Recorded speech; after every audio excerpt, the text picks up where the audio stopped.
Hello, Internet, and welcome back to Saturday Nights. Thanks for joining us here this wonderful Saturday evening. Thank you for sticking with us on our late start time today. I've had some conflicts in scheduling and thought we still want to play today, so we'll just start a little bit later. But hopefully, those of you out there watching will appreciate it nonetheless. We do have a lot of stuff that's happened and happening and going to happen soon. I'll just going to run through announcements real quick, and we will get started. So on Monday of this week, we have a special one-shot that Savannah is going to be running of Crash Pandas.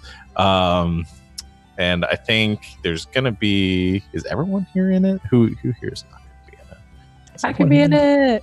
Yeah, I think everyone here is in the game. Everyone here, and then also we have a very special guest from one of my other games joining us. So we will be starting that at 8 o'clock. Yes. Eastern time. And yeah, right here I'm playing some pandas, or not pandas, trash pandas. Raccoons racing cars. So yeah, I guess if you're not familiar with the game, it's another one-shot by Grant Howitt, the honey heist man, the witch is dead man. But it's just about raccoons who do street racing. That's it. It really didn't take as much explanation as I thought it would. It's very good. Very good. It'll be a lot of fun. On Tuesday, Savannah and I will be back with more Match-A-Pony. Playing some more, hopefully, Divinity 2 Original Sin. We've had some tech issues on that one that we're trying to work through. So hopefully we'll be playing that, but we'll be here playing something. So come and watch us then, typically starting around 6 o'clock-ish Eastern time. So stay tuned for that. Wednesday this week, we have another Lynn's Day. Lindsay is going to be continuing her run of BioShock Infinite. You're getting started on that around like 8:30 Eastern time, I think. 8:30 Eastern. On Thursday, we will be returning with more All Myths Are True, another game run by Savannah. Using the Monster of the Week system, where we're going to fight some more werewolves. And we'll be starting that at also 8 o'clock Eastern time. And I think that's it for our lineup for this week. We don't have anything planned on Friday, but I'm sure probably something will happen. And tomorrow, not here on our channel, but on Encounter Roleplay, Savannah will be continuing her run of her Apocalypse World game, Apocalypse When. It's at 5 o'clock Eastern time. And it's a lot of fun. For Savannah. Yeah, very busy week for Savannah. Like me. Yeah, I'm probably be running doing all something. the games. Yeah.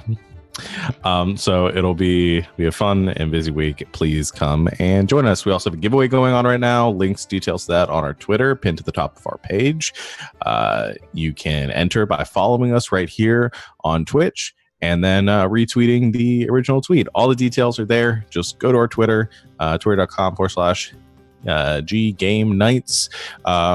There's a link to our Twitter below, and enter to win a copy of the new D&D 5th edition module, Baldur's Gate Descent into Avernus.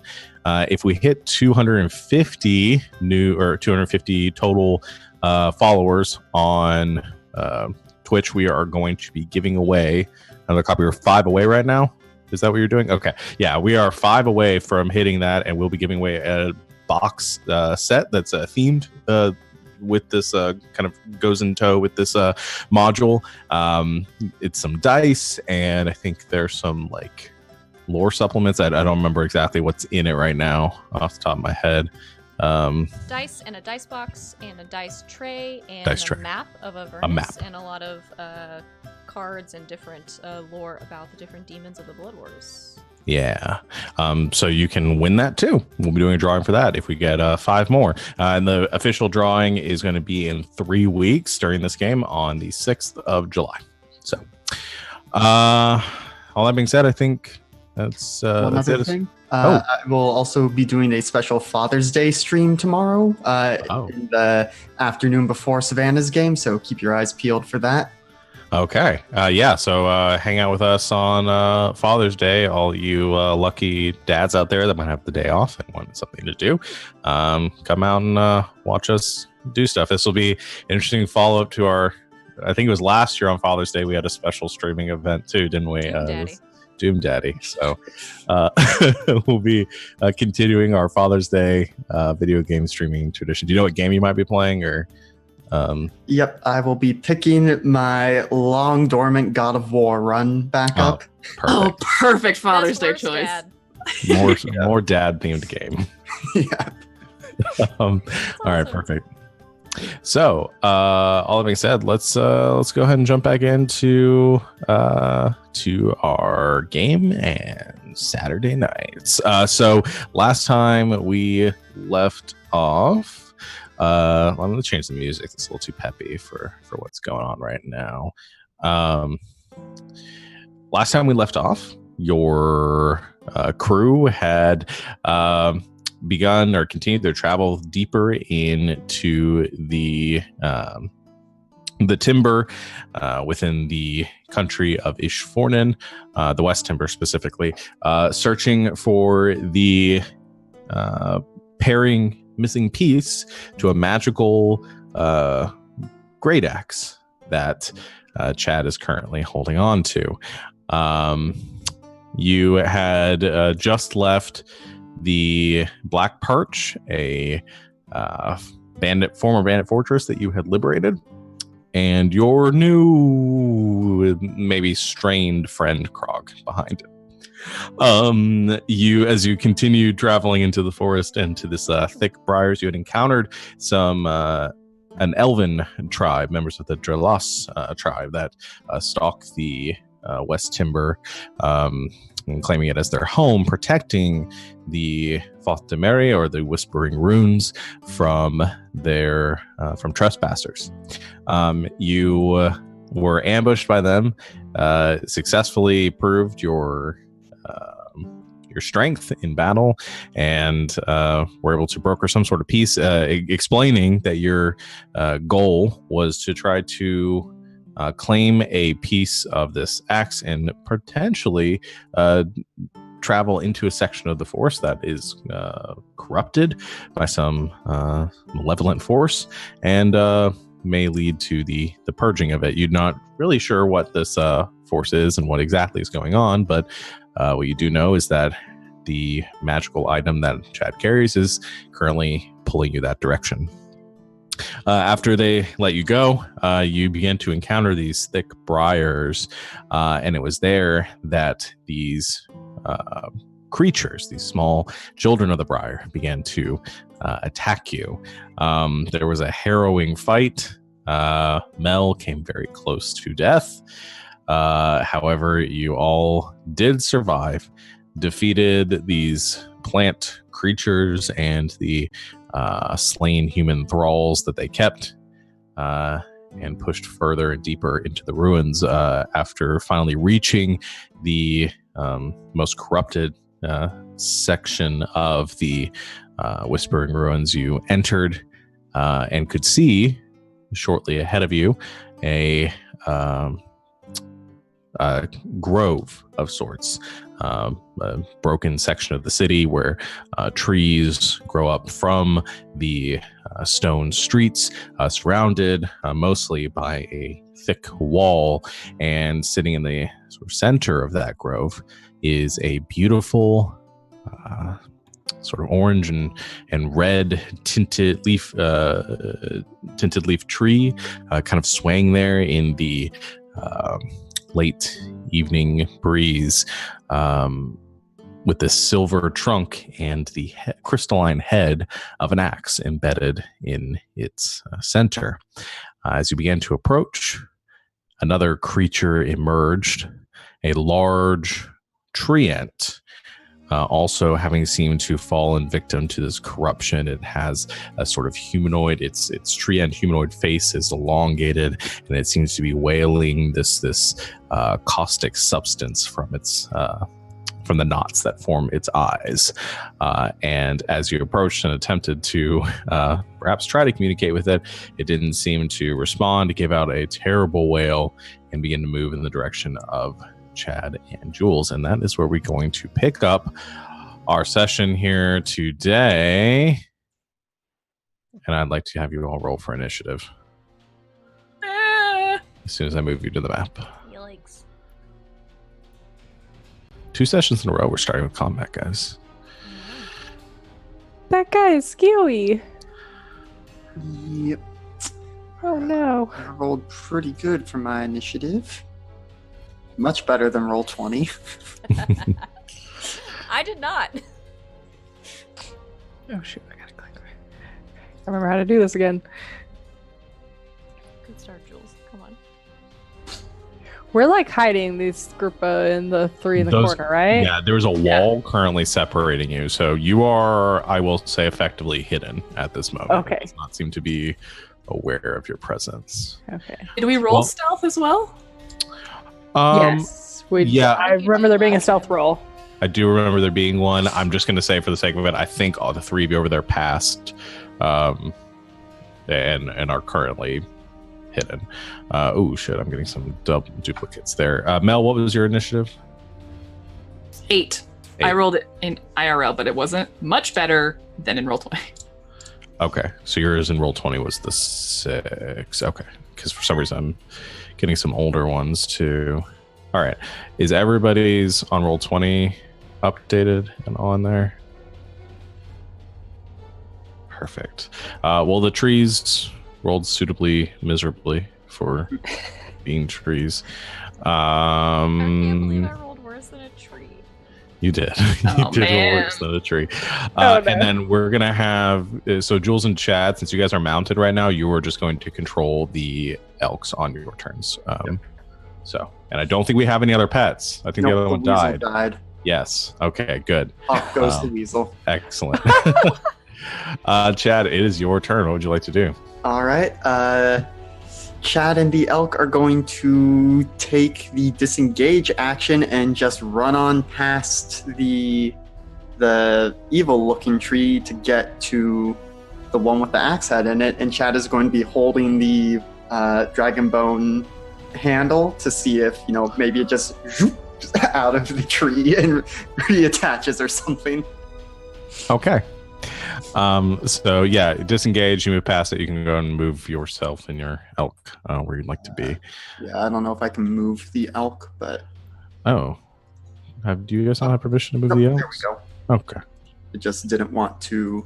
Move with you. Yeah. Perfect. Okay, so you go charging past the creature and using the disengage, it kind of slowly tries to sweep to strike out towards you, but you command the elk and it sort of serpentines to the side and cuts, barely clipping the edge of the wall, but then comes skidding to a halt behind the treant, and you're next to this beautiful, almost metallic-looking tree in front of you that is shifting slightly, and you can see there, embedded in the trunk, is the crystalline hilt of the axe, and you also see something that, for as hard as tell from a distance, kind of woven into some vines and some other plant life. There is the remains of what looks to be like a body that was. That's also resting at the base of this tree, skeletal and long dead. So as you approach with your axe handle in hand, it does begin to sort of vibrate.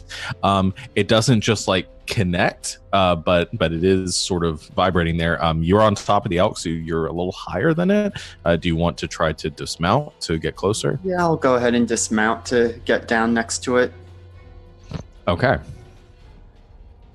You dismount, you come down close to it, and you do feel this like kind of pull towards it, and you find yourself instinctively holding the handle of the great axe to up towards the axe head, and as you touch the two pieces together, there is a flash of light that sort of explodes from the handle as the crystalline head begins to emit this bright, vibrant color. And I think you are blinded for a second. Jules, you're the only one that sees this right now, as the others are behind the wall, and you see this flash of light, and you find yourself averting your eyes for a moment. And Chad, in that moment, I was expecting to do this after the fight, but in that moment, you receive a vision, another vision similar to the ones that you had seen before. You see a castle that is surrounded by water in every direction. You see kind of broken bits of ice kind of floating in the water to either side.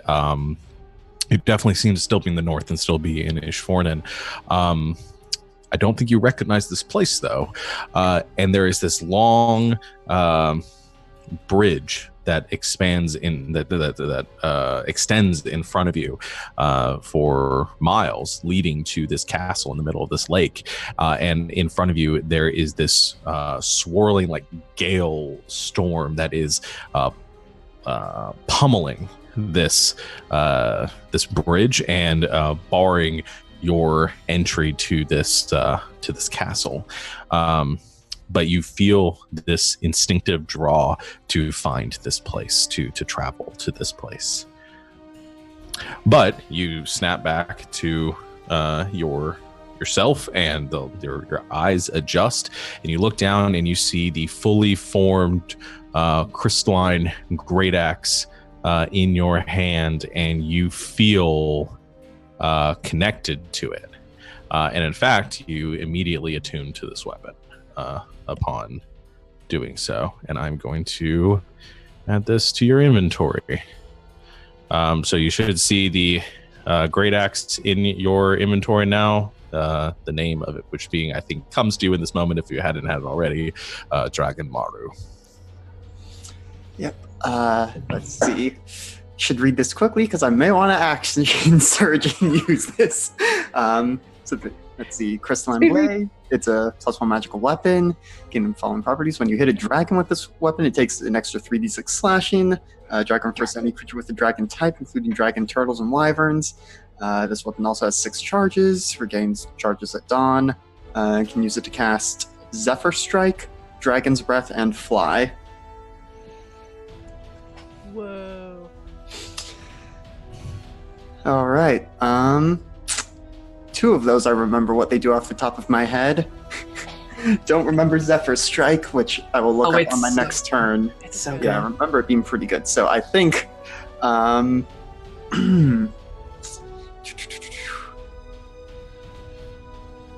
gosh. I think... I'm actually not going to action surge, but Chad is just like, I've done it! I've got the power!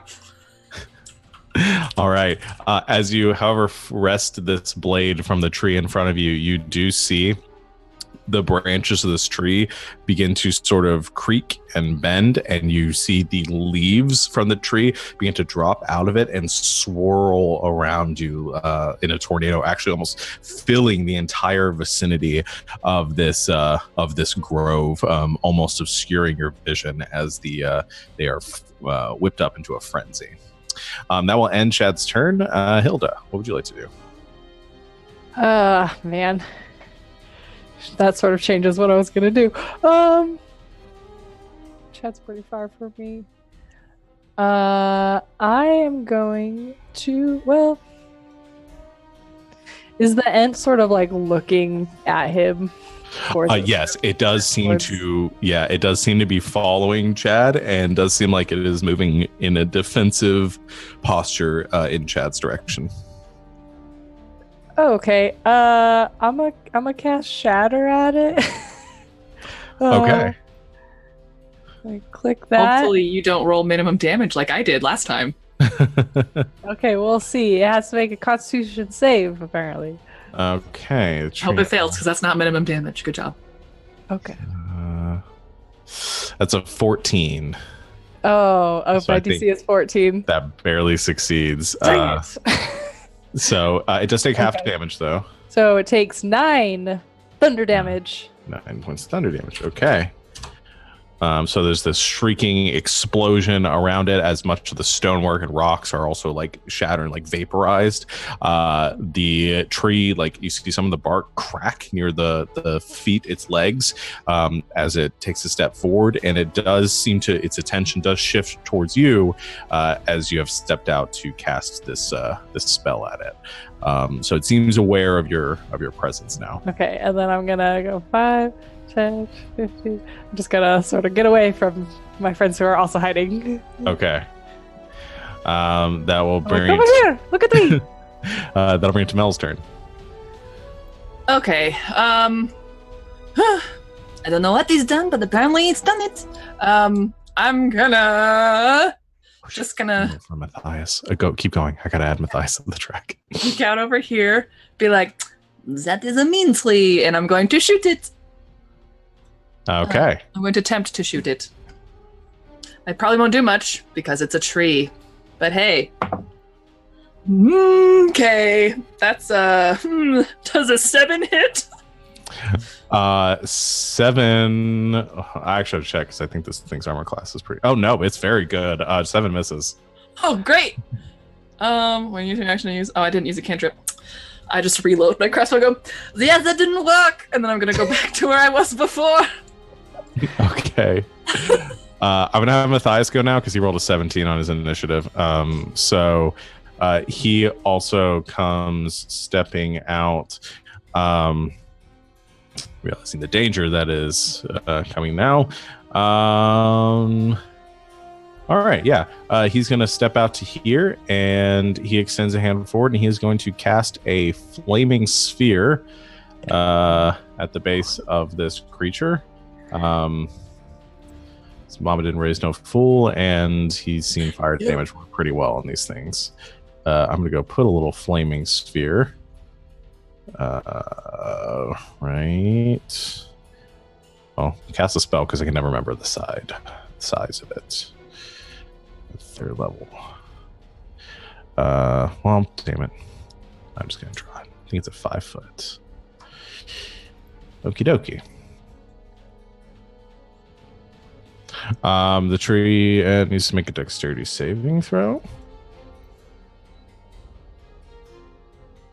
That's an 11. That's going to fail. So it's going to take 2d6, 2d6. It's going to be 10, doubled, 20 points of fire damage. Yay. All right. And the tree is burning, and it lets out this another mournful wail in that moment, distressed by the fire and very sad. That will end Matthias's turn. It's going to put it to the dragon leaf tree. As you are standing next to it, Chad, and you have wrested this this axe blade from it. These leaves are whipping up around you, and I actually think because the largest thing in the vicinity is this elk, it is going to strike out at it. So that's going to be an attack roll with the leaves against the elk. Actually, you're within 10 feet of it. I think it's going to go for a slam attack against the elk. We'll do that instead.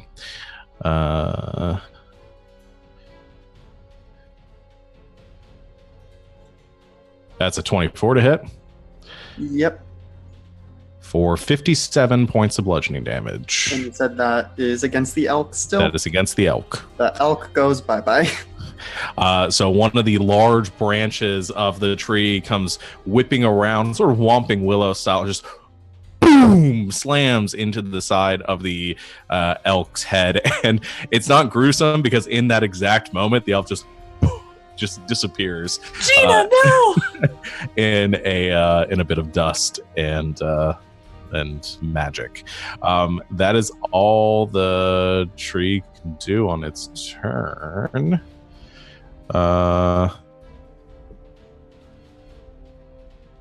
Okay. That'll be the treant's turn. I don't think it's going to go for Chad. I think it's actually going to step out, seeing other people. Goes 5, 10, 15, Oh, he's a speedy boy. 20. Dang it. Yeah, it does have a normal walking gait. So just doo, doo, doo, come straight up towards where the two of you are. And it's going to make 3 attacks, which is going to split between the elk, Jules, and Hilda. So one against the elk. That's a 15 to hit. I think that hits the elk. I think so. I'm sorry. I think it's it's Yeah, a it AC does, of yeah. 14. So it's 14 points of bludgeoning damage. Okay. Against Jules, that's a 20 to hit Yes, that's. for 19 bludgeoning damage. Ah, And against Hilda, it's a 16 to hit. I'm gonna cast shield as a reaction. Okay. And as it slams into you, you send up this arcane barrier, and it hits and cracks, and the shield looks like it's about to shatter, but the treant branch is repelled and pulled back, and it seems to have withstood the attack. So that is the end of its turn, and it just lets out this just mournful wail. Jules, it is your turn. oh god. Oh, I had so many plans, and now they're all ruined. Because of the mean tree. I'm gonna. Can I move me and the elk like around the tree, kind of over here in the middle of everybody? Yes, yeah, you can kind of strafe around. Go, elk, go. I'm gonna use my action to cast Beacon of Hope Okay, on everybody, all my friends. I think that should get everyone. Just as any number of creatures, so Yeah, yeah. but so just your I'm gonna- friends. Yeah, I'm gonna get all my friends in the elk. Okay. The elk is also my friend. Boop. And so that's my action. So you have advantage on wisdom saving throws and death saving throws, and regain the max number of hit points from healing, which is probably gonna come in handy. And then I'm gonna have the elk bonk the tree Okay. with its hooves. Go to make an attack for the elk. Oh, that's really good. 24. 24 hits. Oh, it does lots of damage, huh?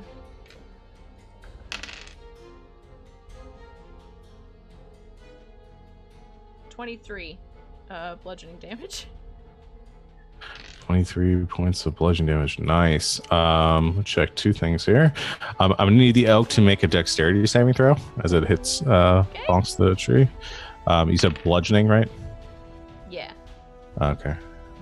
It does seem to resist some of that. It rolls a 21. Okay, it succeeds.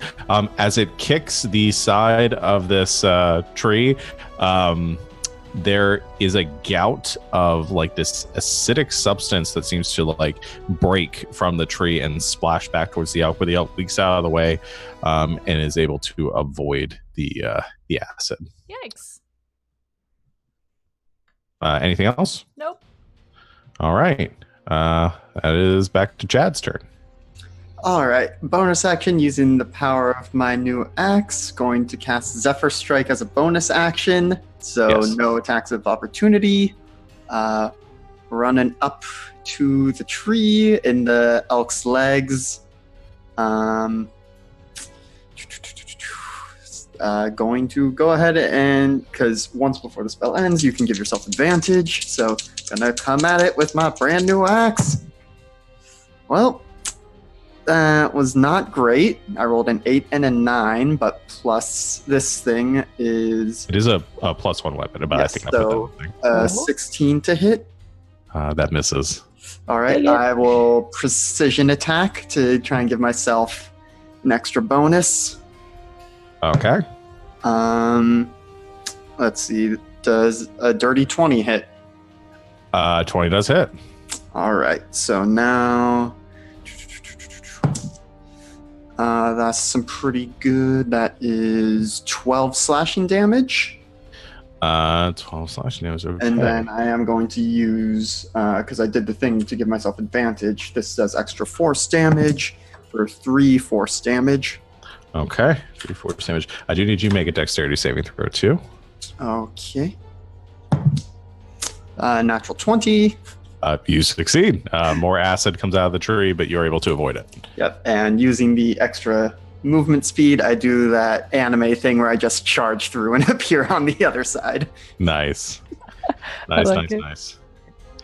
Okay, that'll end your turn. Be Matthias's turn now. He's gonna use his bonus action to move the sphere, which for some reason I need to zoom in a lot to do. Okay. Over here, and he's gonna bonk the tree with it. So it needs to make a dexterity saving throw. Dexterity is bad. That is an 8. That's gonna be another for flaming sphere. 3. Another 10 points of damage, which is increased to 20. Nice. So another 20 points of fire damage to the tree. Tree is not looking good. It is burning along its backside, and it's just continuing to give out this mournful wail. Hilda, it is your turn. Oh, okay. Seeing that fire is not the tree's friend, she's gonna pull out her short sword and a bell and cast Green Flame Blade. And then it's gonna do a stab. Okay, do the stab. Okay, let's see. That's for. Oh no, it's not a good stab. What is my thing for the short sword? Does a 11 hit? Does not hit. No. Dang it. So nope. And then as a bonus, she's gonna like look over and chat and be like, "You're doing great. You're now inspired." I love those inspirations. You got this. There you go. Okay. And I'm gonna stay right there. Okay. That'll be the end of Hilda's turn. Mel. I and Theory are going to run right along the wall to become adjacent to Jules. And Mel's gonna like grab some deer hair, just like jump up and like slap Jules on the leg or something, and just be like, "It's your turn, my friend!" And you're going to heal 18 points as she casts Cure Wounds on you, and you get the max of points. Yep. So that happens, and then Theory turns into a very scary-looking pufferfish and goes, and then tries to spit acid at the tree. Okay. 22 to hit. 22 will hit. Excellent. 8 acid damage. And make sure you're saying the treant or the treant. The treant. Okay, 8 points of acid damage. And that's my All right. turn. All right, the acid begins to dissolve away at the tree's bark. Doesn't seem great. The dragon leaf tree, you hear this ripping noise as it begins to move through the ground, burrowing at its full breakneck speed of 5 feet. And it moves to about there. Aw. It's like that scene from Despicable Me where he's like, "We've got to hurry!" All right, 30 feet. Gotta go fast. I gotta snap to center. 30 is, I think, gonna get. All right. So as it begins to step forward, the leaves kind of still whipping around it. You see this skeletal body that's in front of it as it moves is sort of pushed to the side and rolls down. This plate armor kind of skidding off to the dirt and the grass near the wall. The leaves begin to sort of funnel themselves and twirl into this cylinder, and you watch as the heat begins to be pulled from the air around, and there is this chill that overtakes the area as suddenly erupting from the tree itself, a cone of icy, wintry energy explodes forward as it uses its breath attack.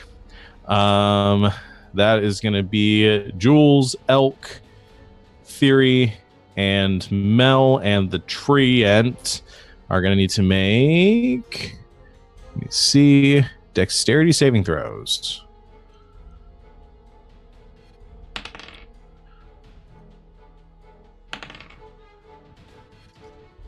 Mel's a 12. Theory is an 11.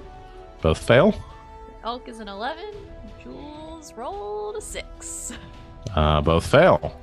Treant also failed with a 3, so you're all going to take full damage. I take half. You will take half because this will be cold damage. Can I take half because I have half covered by this elk? Nope. That is 59 points of cold damage. Unconscious, and Theory's dead. The Treant is also dead. So the elk is gone. I'm assuming. I think the elk is Yeah, also the elk dead. is gone. Yes. So What's half of this that? 24. Oh, jeez. So it's eruption of cold, this winter breath that shoots forth from this tree. You watch as Theory, Mel, and the Treant are all frozen solid. You see one of the branches of the Treant break off and fall to the ground. You see Theory kind of fall out of the air and just shatter across the ground. Mel is currently frozen in place, unconscious. Jules, the ice begins to overtake you, and it shatters off you, your own sort of wintry self beginning kind of able to withstand the blast. Check. You do for I don't. DC is going to be 12.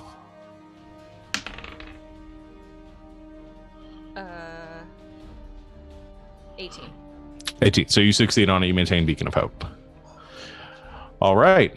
I'll also put an X over the elk here. Aw. Oh no, I fall. This is the second time I'm gonna almost die to coldness. In Yep. the same day! Yep. I want you to put on Yeah. your scarf. I won't say you're taking additional damage falling off the elk, but maybe that contributed to why you were unable to avoid the attack. Ow. That'll end the Dragonleaf 2's turn. The Treant is dead. Jules, is your turn. What would you like to Okay. do? Can I grab Mel? Don't put the X over Mel. She's not dead. She's fine. I'm about to heal her. Like so many. Yes, you can get to Mel. Okay. I'm gonna cast Cure Wounds on. Heck, y'all! I'm running out of spell slots. I guess Cure Wounds at first level. Okay. Yeah, I think you do Is- max It's healing. at max, and I get a plus, so it's gonna be 8, 13,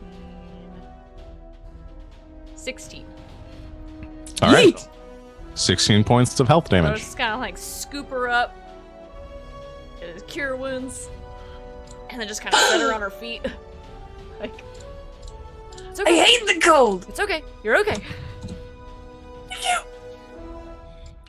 All right. Anything with your bonus action or any other movement?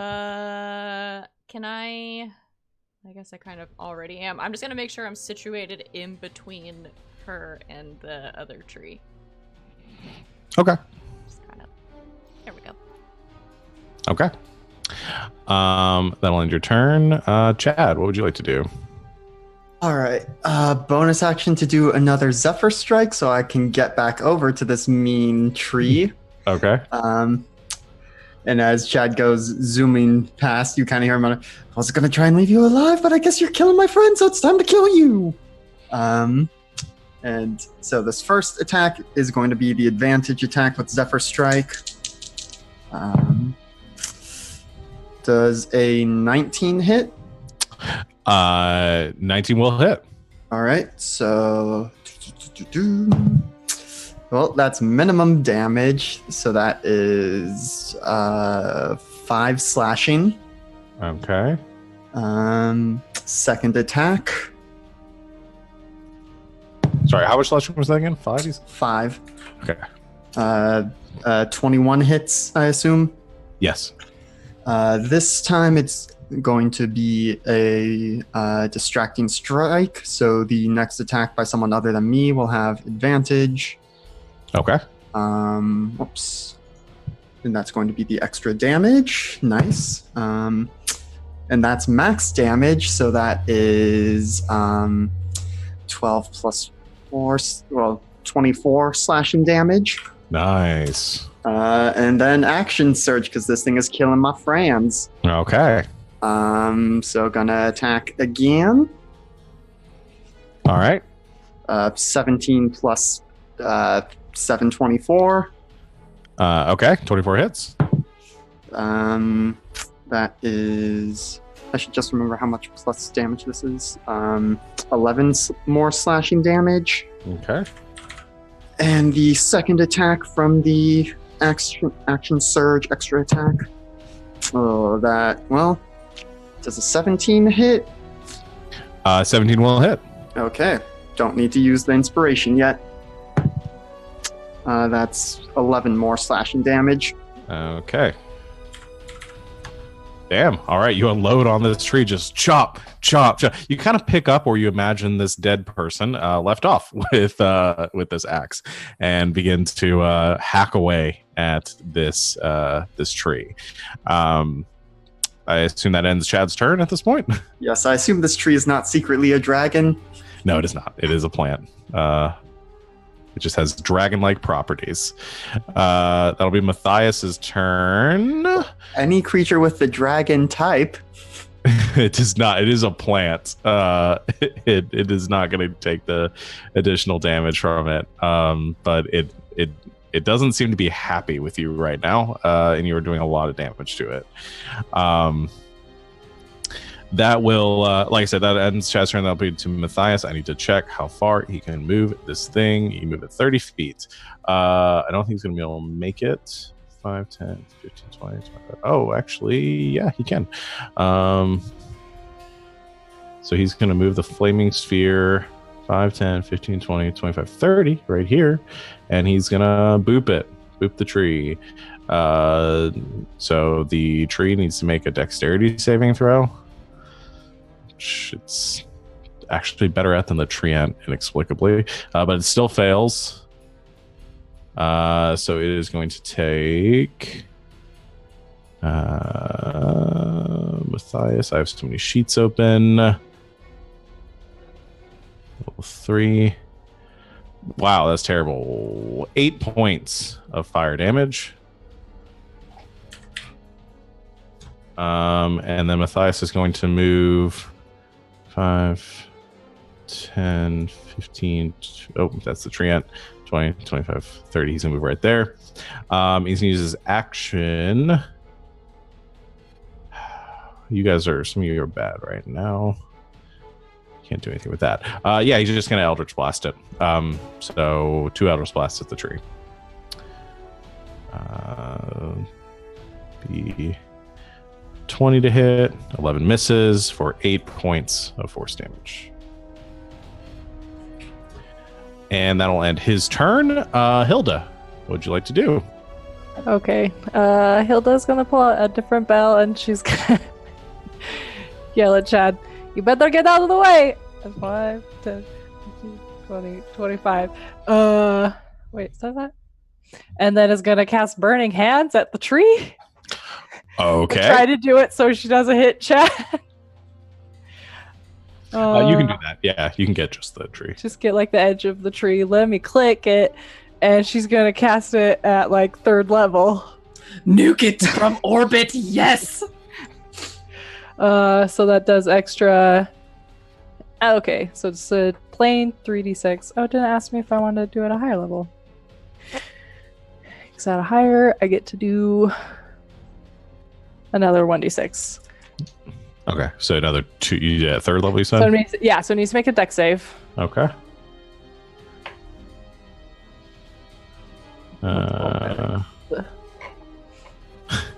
I'm so sorry. Rolls a 14. No.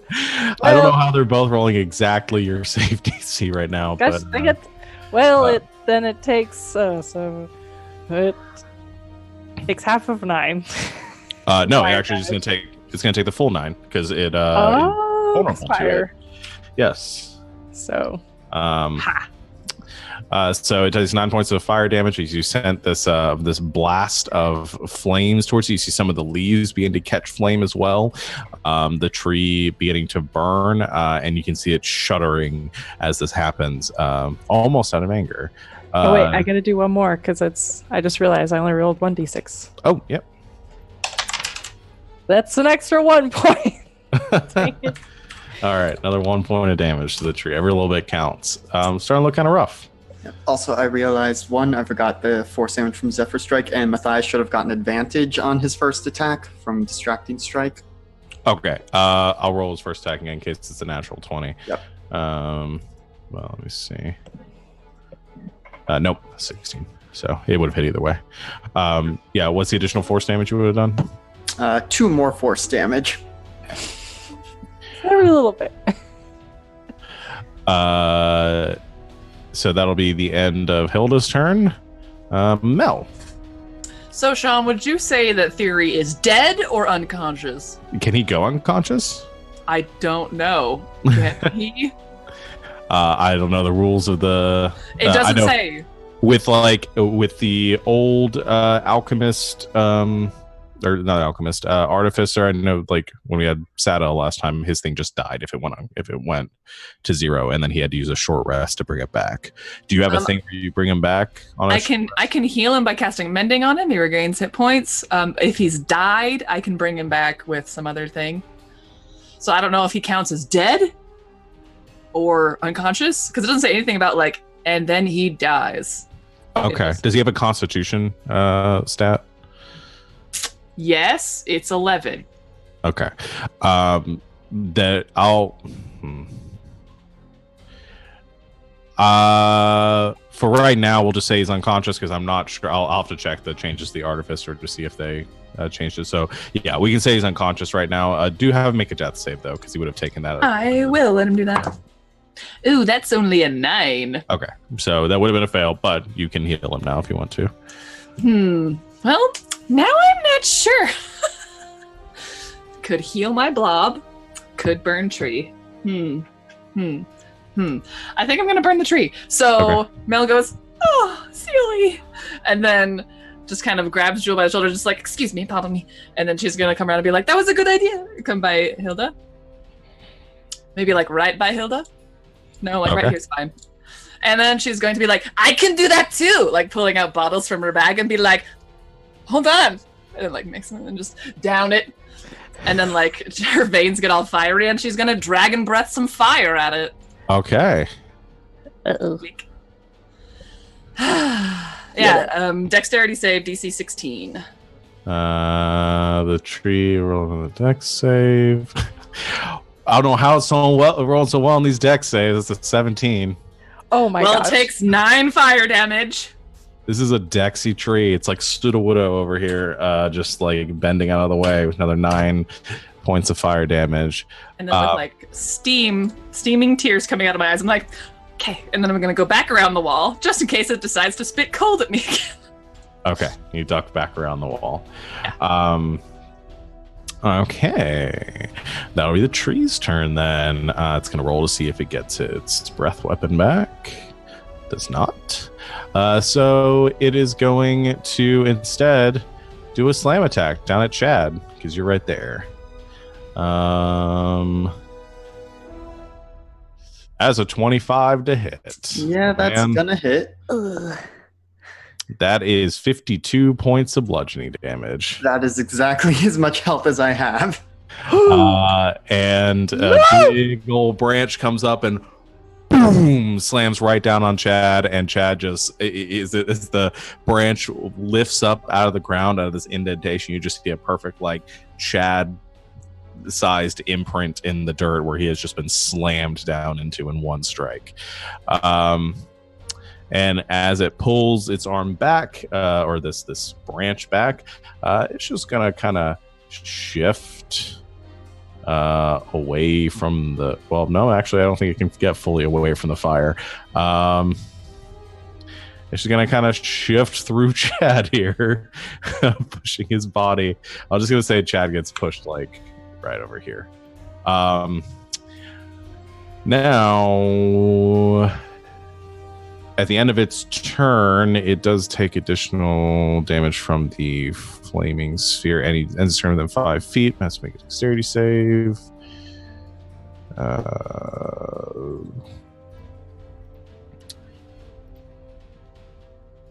19. I don't know how it's rolling so well on these. So I don't think. Oh no, it takes half damage. Okay. So that'll be 5, 4, 9, 10, 11, 13 points of damage total. Okay. Jules, it is your turn. Okay. I think Jules is back here just going, shit. I'm gonna use my bonus action to cast Healing Word Okay. on Chad. And I have Beacon of Hope, so it's max, so that's 12. Okay. Healing. 12 points of healing to Chad. You are back to consciousness. We'll do all these con saves at the end of the fight to see what. And then I guess I was just gonna do Sacred Flame on the tree as my action. It's not Sure. really fire, but kind of. Freaking dexterity saving throw. I swear that this tree has a dexterity of 0, or plus 0. But let's see what happens here. That's a 7. That's a fail. All right, roll damage. That's 10 radiant damage. 10 points of radiant damage. Radiant beam of energy crashes down on this tree, burning it further as the flames are licking up around the silvery bark. All right, Jules, you stand where you're at. Yeah. Okay. Chad, is your turn. All right, have my movement to stand up. Yes. Beacon of Hope means all sources of healing are maxed out, right? Yes, I think So- I'm gonna so. double check. Yeah, double check the wording on that, but I think it would apply to your second wind. The maximum number of hit points possible from any healing. Yep, so second wind gives me 16 hit points. Nice. Although if this hits me again, it's not going to matter because I basically need to be at max health to survive a hit. You're not dead Yeah. now. Yep, but let's do a slashy slash with this great axe. 22 to hit. 22 will hit. Keep rolling garbage damage. That's 7 slashing. All right. And I'm gonna make that another distracting strike, so the next attack from someone else will be at advantage Okay. for an extra 2 slashing damage. Okie dokie. And then my extra attack, again with the great axe. 21 to hit Well, hit. for 11 slashing damage. Okay. All right. 2 more attacks and chopping in further. This thing is looking very bad. Do you want to move at all? Because you are within the flaming sphere's range. Yeah, I'm gonna shift around. I need to remember that I'm a great weapon fighter. There was like one hit 5 turns ago that would have benefited, but that is it. Okay. I'm going to get to Matthias's turn. It's going to be a very easy turn. Seeing that people are very hurt. He is going to go 5, 10, 15. And he's going to heal 2 of you. I think Mel...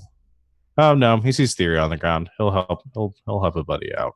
I don't know if his healing will work on a construct. He has to heal by is it mending. a construct? Okay. Yeah. Then, yeah, he'll just do it to you then. I think he would really recognize that. So that'll be a 6 points of healing to you. He's going to use the last of his healing lines of bonus action to Mel. And then he's going to use his second spell slot to do a heal to Jules. It's going to be a Cure Wounds at level 3. So I think that's 24 plus 5. So 29 points of healing to you. Oh, he's a charismatic boy.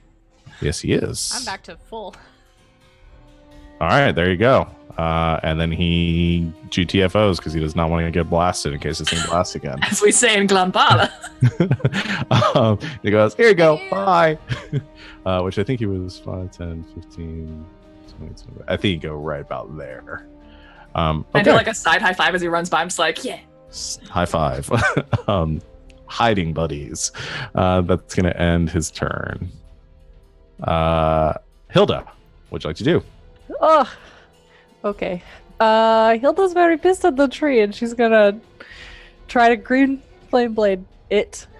So she's gonna, and I have advantage, right? Because of the deft. Because of distracting strike, yeah. Distracting strike. That's what it was. Okay. Oh, really good. 20. That hits. Hit. Okay. Oh, yep. That even hits even more. Okay, so green flame blade does. Oh, I should have clicked this first before I closed my sheet. Click. At first level, or cantrip, I mean. Okay, so it does. Well, I gotta read this. Okay, 1d8 fire. Yeah. Okay. And then whatever my short sword does, which I think is a d6. And actually, I think you're at level 5. Oh, no, at 5th level. Okay, I see. Never mind. Yeah. So it takes how many? It takes 8. Fire damage? Oh, Or not total? fire damage. Give me the fire damage separately. Fire damage, 3 fire damage, Okay. and then 5 piercing. Does she not roll so another 11 d8 points. for being 5th level? No. So It's just that's that it. Yeah, so like Green Flame Blade only does damage to the second person at lower levels. At higher levels, it does to the first person Yeah. and the second So at 5th, now she's at 5th level. She's doing a D8. Got it. Yeah, that's how that do. Yeah, that's what threw me off too. That will be the end of your turn then, Hilda? Yes. Just Okay. stab a tree and it gets all flamey. It does. And the fire, since it doesn't have anywhere else to go, just kind of begins to burn at the ground a little bit. But this green fire is now intermixing with the red fire that is also burning the tree. That will end your turn. Hilda, Mel. I am very confused. I'm going to peek from around the wall, and in Elvish, I'm going to go, "Hey, tree! Do we be like friends or something? The elves really think you're cool, I think. Can we like not fight?" Okay. Is there something you're trying to do here other than just trying to communicate or persuade the tree? I'm trying to see if it can understand me, if he's chill with elves, if he wants to not fight. Because Mel is like looking forward to when we're like, "Okay, we fixed it," and the elves are like, "You killed our sacred tree." Okay, go ahead. All I'm going to say is you can use your action right now to make a persuasion check if you would. I would love to with my very little charisma. Come on, Mel, please. Oh, no. It's a 4. Okay. Plus nothing. With a 4, the branches kind of are creaking and it's moving. It does seem to respond to your words as if it might understand them. You don't know whether it would obey your commands or not, but it does seem like the tree does have some semblance of sentience to it. However, is there anything else you want to do with your action or your bonus action? I'm just gonna go back around the wall, be like, "We're good? I don't know. I'm gonna go over here." Like, I don't know if the tree like uses a branch to flip me off or something. I don't know. We'll see on its turn as you duck around the. Yep, here I go. Bye. as you duck around the tree, or duck around the wall there, it is the tree's turn again. It does not seem to be persuaded by your words. I'm just shrugging my thighs like, oh no, I'm gonna try this nice thing. Does also not get its breath weapon back. So it is going to instead raise one of its branches again. And this time it's going to swing down at Hilda. Oh, heck. Slam attack. It's only an 11 to hit. That misses. So AC's 14. The branch comes cracking down and then slamming onto you, but you dodge out of the way at the last second, causing the earth underneath you to shatter. However, it does not seem to it does not do any damage to you. That's going to end the tree's turn. Jules, what would you like to do? I guess I'm gonna shoot at the tree. Okay. Does the tree look bad? Like It looks very bad. Okay. It looks very, very, very bad. Heal it. I am so about to be out of spells. I'm gonna guiding bolt the tree. All right. Take your shot. Shoot your shot.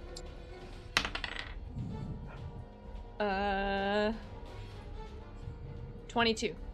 22 hits. Okay. That's a lot.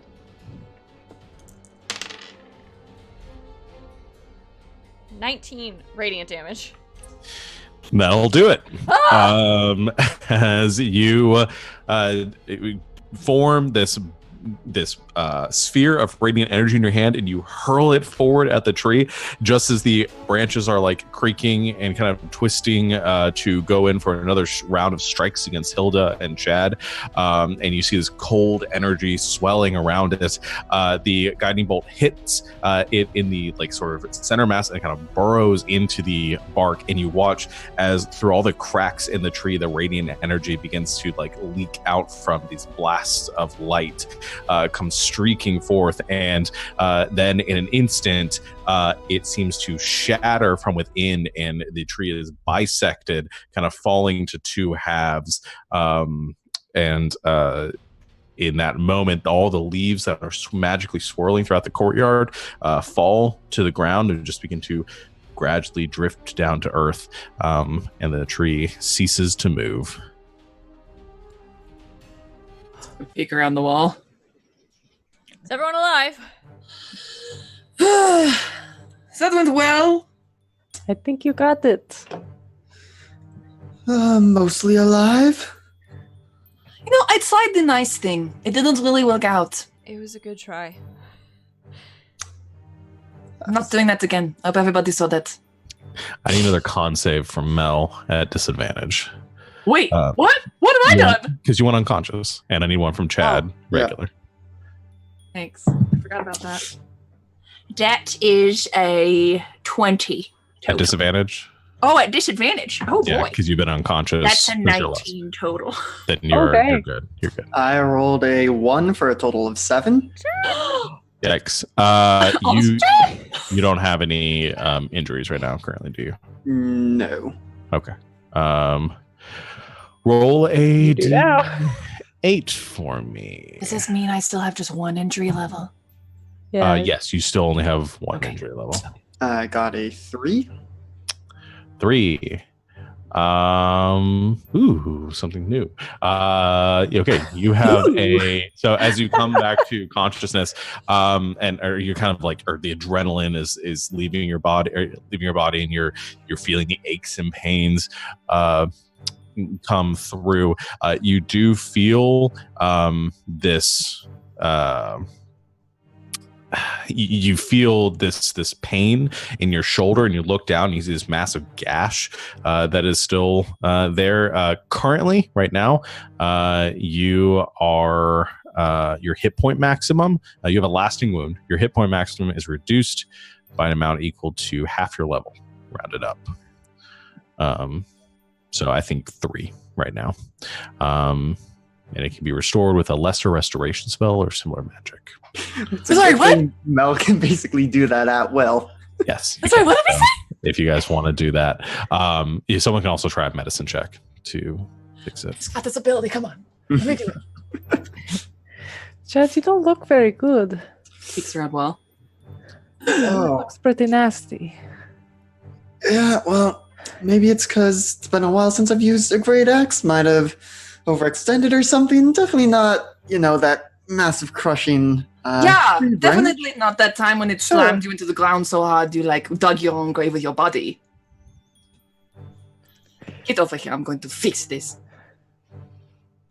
Or some chemicals and stuff. And dab, dab, dab. It probably stings. Less restoration! Okay. Yeah, you can remove that. The injury point remains, but you are lesser restored. Poof, I'm a great doctor. I want to look at the tree that we demolished. Sure. Just sort of looking at the roots and the root system, trying to see if it's connected to the other trees, if it's only this one tree. Make an Arcana check for me. Okay. Pretty good at Arcana. I rolled that low though. Oh, I would help if I weren't busy. 12. 12. Okay. So what I'll give you with a 12.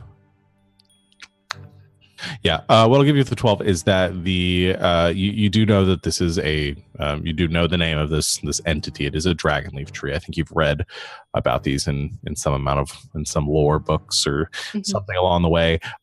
They are essentially enchanted trees that were given powers by their some sort of dragon master that they serve. And they can be commanded by those dragons. Excuse me, I'm gonna sneeze. Bless you. Thank you.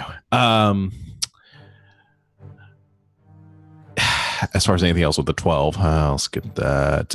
So as far as you can tell right now, you don't see anything that would necessarily connect this tree with anything. I mean, now there are the root systems that extend out from it, and I don't think you're entirely sure. You don't see any signs that this tree is what was causing the issues to this area and the corruption. But I don't think you're entirely sure. Okay. I'd like to grab one of the leaves. Sure, you can. You pick up one of the leaves, and they're more solid than you expected, almost like thin pieces of metal. They are very sturdy. This is a very interesting tree. Seems Unsafe. sort of I mean, we know that it came to life and attacked, but there's some sort of it's sort of conjured by some sort of dragon. It I also guess from did. the cold, it was probably a cold dragon. It did seem to understand what I said when I tried to be like, "Don't fight." It was like, "I hear you, but I don't care." Right. So it was a bitch tree. Yeah, I get that look a lot from people, so I kind of knew it. Even in a tree, I recognized it. I thought they were birch trees. That's what I said. I would also like to pick up a bunch of these leaves and just take them with me for experimentation. Sure. Yeah, if Do the it. leaves are being cheered about, I think Chad wants to take a bunch and maybe try and turn them into armor. Yeah, guys. That would look so sick. There's so many leaves right here. Speaking of armor, there is the body, the skeletal body, that with the plate armor, that's been kind of jostled around, but is not too far away from where you guys are hanging out. Yeah, I think Chad will also go and check that out, since he knows his way around armor. I'm just gonna pick up leaves and geek out with Hilda and be like, "What do you think we could with reagents? Do you think?" And just nerd out for a minute. Yeah, I like it. Having a lovely moment. Okay. You check out the armor. It's in pretty good condition, and doesn't seem to be deteriorated or rusted. Even with its extended its exposure to the elements here. gives you some idea that this armor, there might be something to it, more to it than meets the eye. There are also a few other things on this this dead person's person. There, kind of around the neck of the skeleton, there is an amulet. There's also a small pouch that seems that it has some coins in it.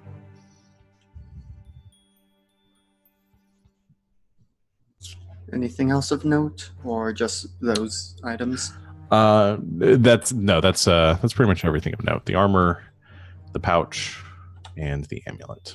Okay, so I think Chad would quickly take off the pouch and the amulet and just kind of, jingle jangle them and be like, Mel found some stuff. I'm going to deal with this armor for a little bit. Mel goes full meerkat and is like, what? I will get like to that. I would like to just quickly look at the tree corpse. I just want to see how old it is. If there are any deku tree saplings growing out of its corpse.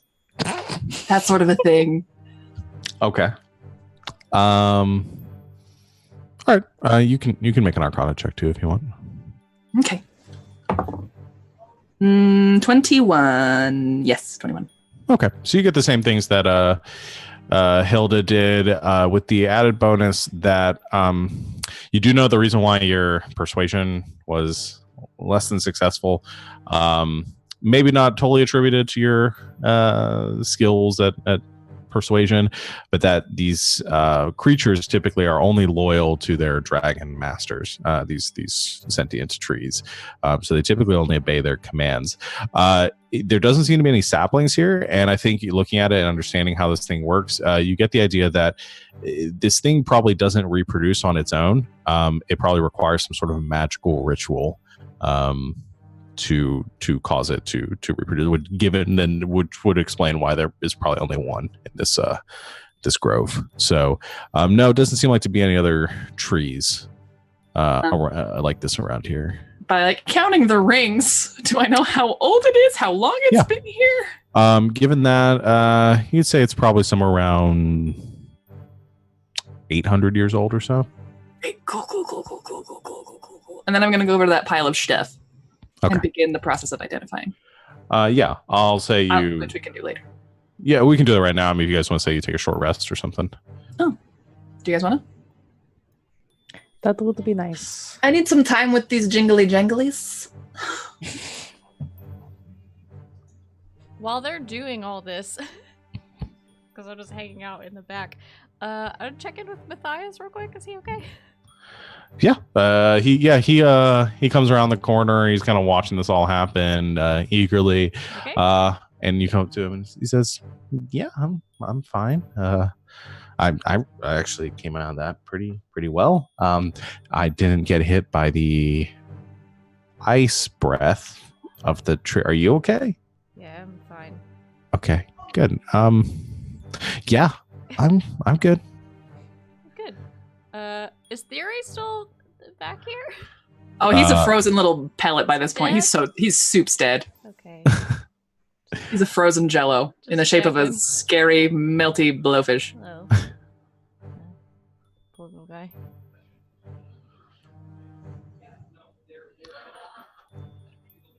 Anything else?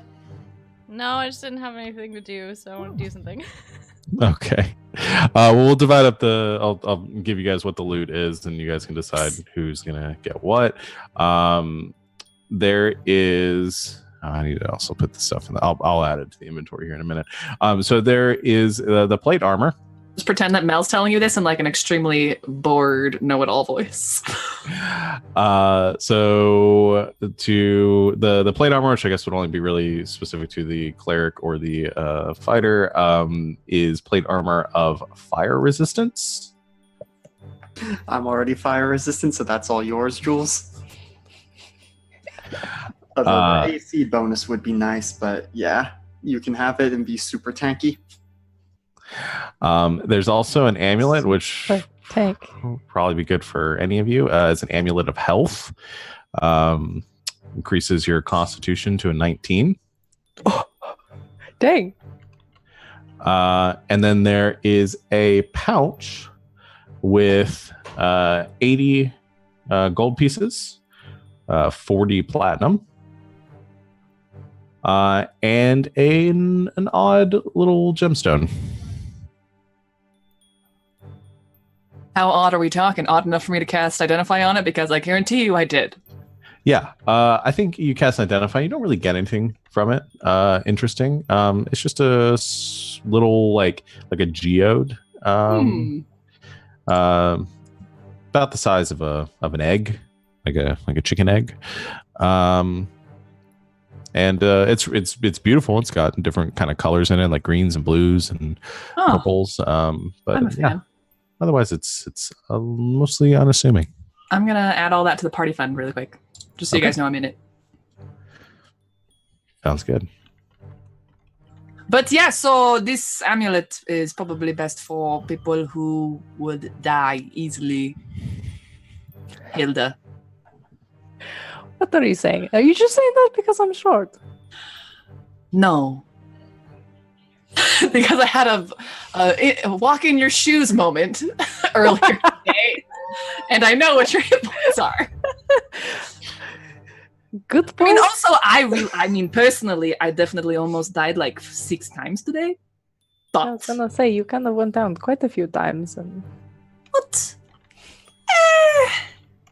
I'm over it. all right, I'll give it a look. See, It is very pretty. It like kind of matches your hair, so it would look better on you than on me. I already have this necklace that Jules gave me, so all right. Maybe we can take turns with it or something. we'll figure that out. Or like a timeshare or something. All right. All right. What was Hilda's constitution before? Just flat 10. A 10. So that's going to be 19. It's a +4 bonus. So it's going to be your hit points will increase 4 times 6. Whoa. Dang. Okay. Oh, I think you're going to have 24 more hit points.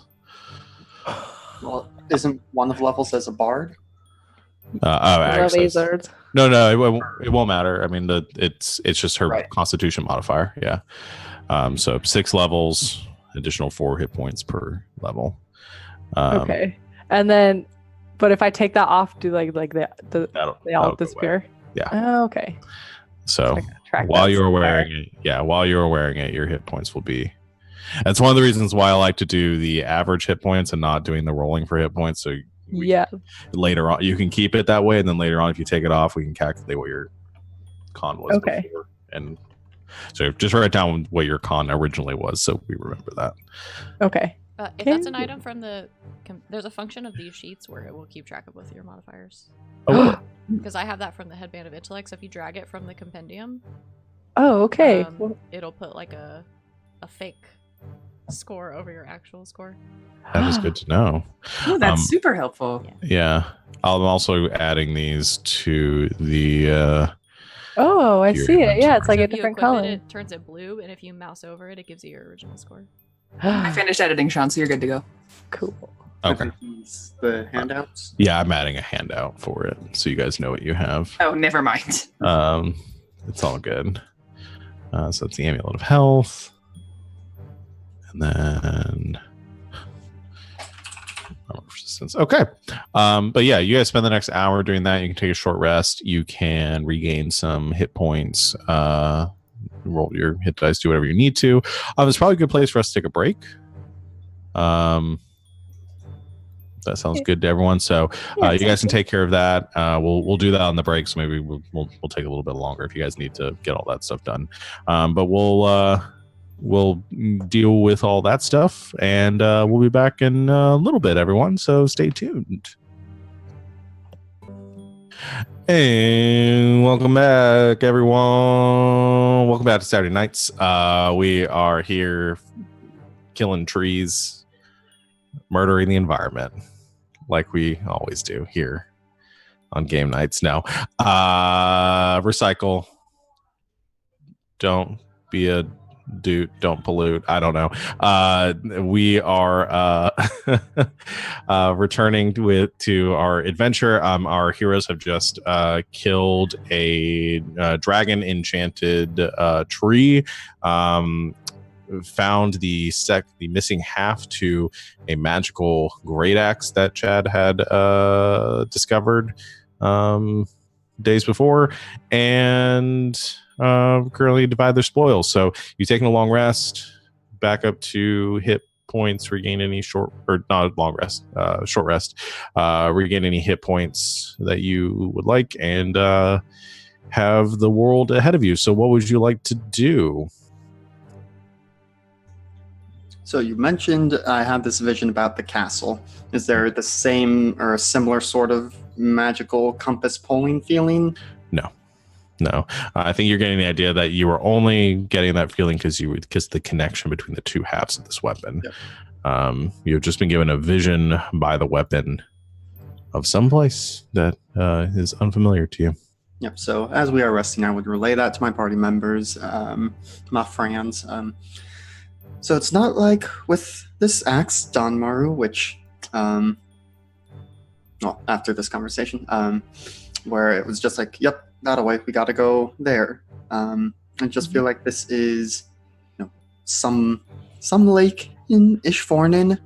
I'm pretty bad with my geography, but there's lots of water in Ishfornen, so could be somewhere. But yeah, something tells me we need to go there at some point. But at the very least, this isn't going to be a thing. Just like, hey, go there, like the axe was. So. Put this on the list of things to take care of, but it's not pressing. And has the axe spoken to you since you reattached its head? Did it speak to me at all over the rest? No, it just gave you. If you want to try to communicate anything with it, you can. So I say, no, but hey, Dan, how you doing? You feeling okay now that you're back together? I don't know where you're getting Dan from, but okay. Isn't it called Dragon? I thought it was Dan Maru for a second. No, it's Dragon Maru. Mary? If you can call it Dan if you want. I just want to make sure we're on the same page here. Yeah, I think you get as you're speaking to it, I think you get another image is projected into your mind of like a very pleasant sunrise. And fills you with kind of warmth and joy. I think you get the impression that the axe doesn't really communicate in words so much as it does in images. So it's AIL, axe image language. Yes. Yeah.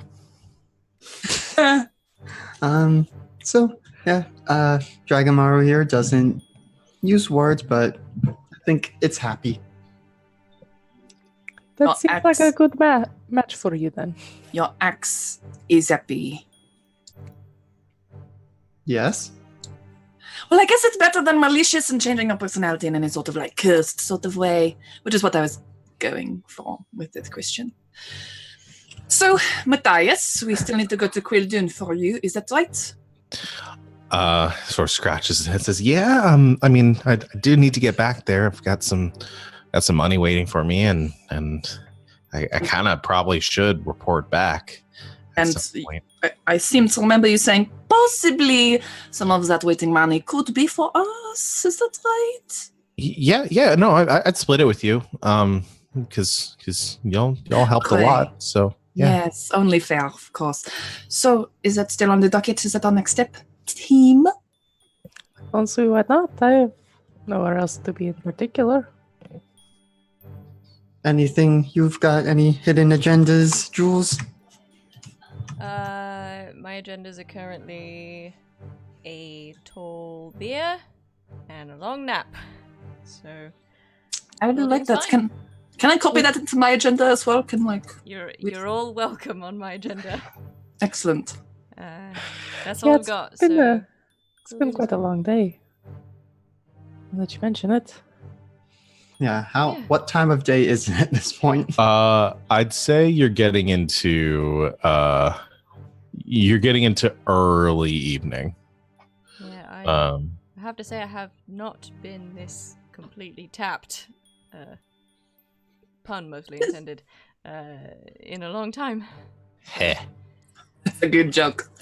Yes, Jules in particular, thank you again for keeping me from death's door. I really appreciate it. It keeps happening, and I keep appreciating it, and I want you to know. Well, as long as you keep appreciating me, I'll keep staying around. Well, mental note, keep thanking her, or next time I will just die. So, do you want to go back and get our car out and keep going? Yeah, that could be good. See how far we get before it gets too dark. Like make another hut for us again. I do love that, because I hate the cold. Yeah, it does make it quite cozy. I keep telling you to bundle up. I am as bundled as I can be and still be able to move my neck and arms. No, try bundling up so you don't need to move your neck. Our mobility will still be good, but we'll turn you if we need to do anything. Yes, if I need to fire my crossbow at sudden notice, just tell me for me. That sounds perfectly safe and efficient.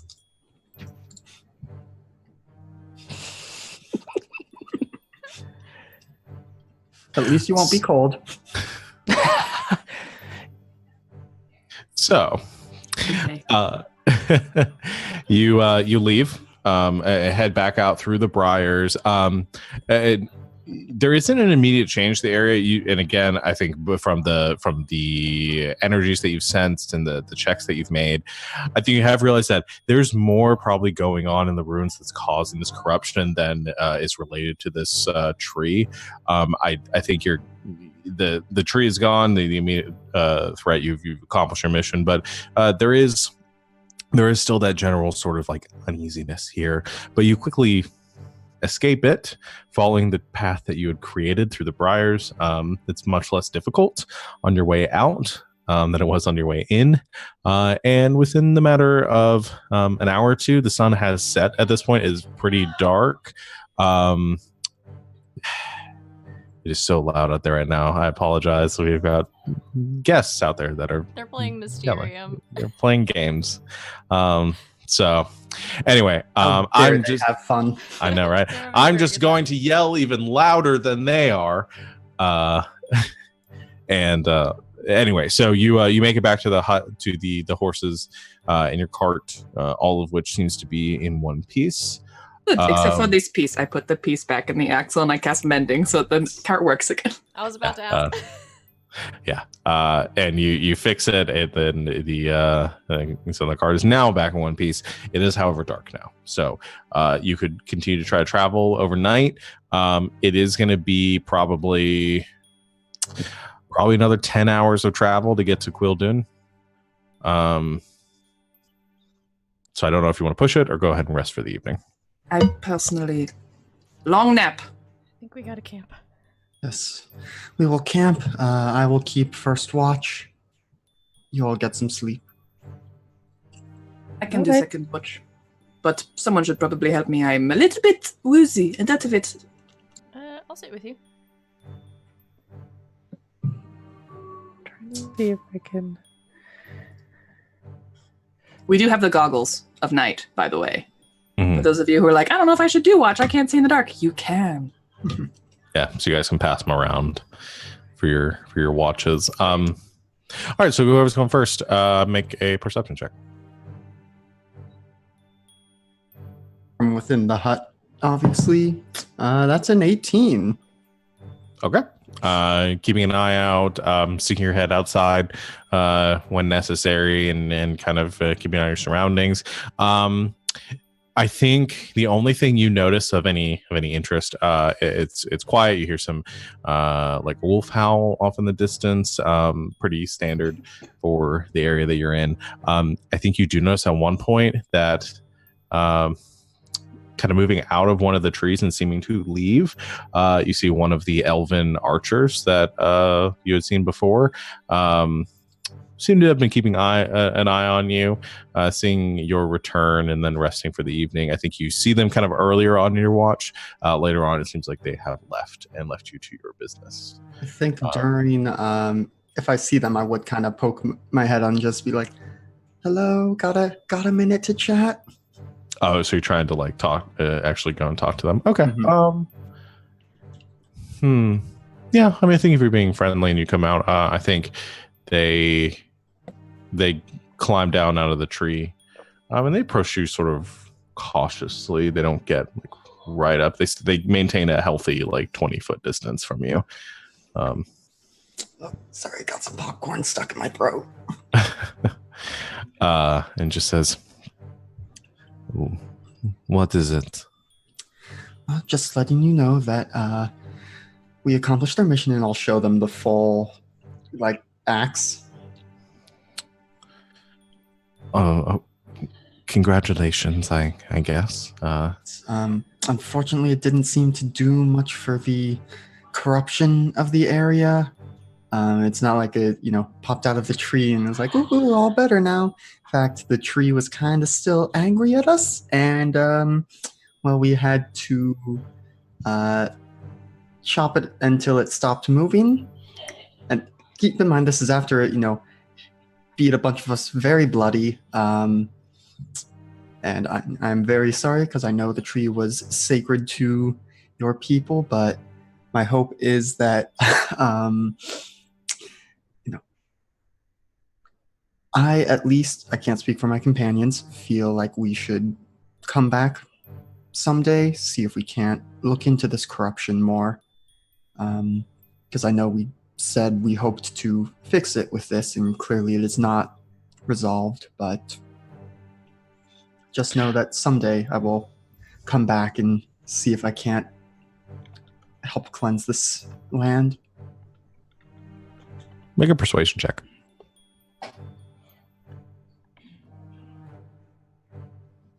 It's a good thing I'm good at persuasion. That's a 10. Total? Yep. Okay. They still remain pretty cautious around you, and they nod and say, the tree doesn't hold as much significance as the land itself. It was valuable, but if it needed to be cleansed, the elders will understand. I'm disappointed to hear that it did not alleviate the problem, but if you return to these lands, we'll be watching, and we'll provide what assistance we can.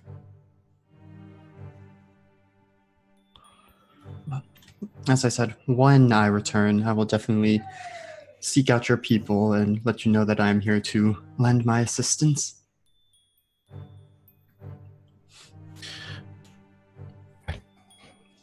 I swear this, or my name is not Nebuchadnezzar Musseldorf. I think they wonder if that's your real name for a moment, and then just shake their head and nod and say, we appreciate your candor. I'm going to return to give my report. I I'm going to go sleep. I trust you know not to venture any further to the west from here. If you're planning any further travel in these woods, I would advise attempting to exit as quickly as possible. That is our plan, yes. And they disappear into the forest, into the night, like Batman. So the rest of your watch passes uneventfully. Who's going next? Me and Mel. Yeah. Okay. You guys make some perception checks. Wait.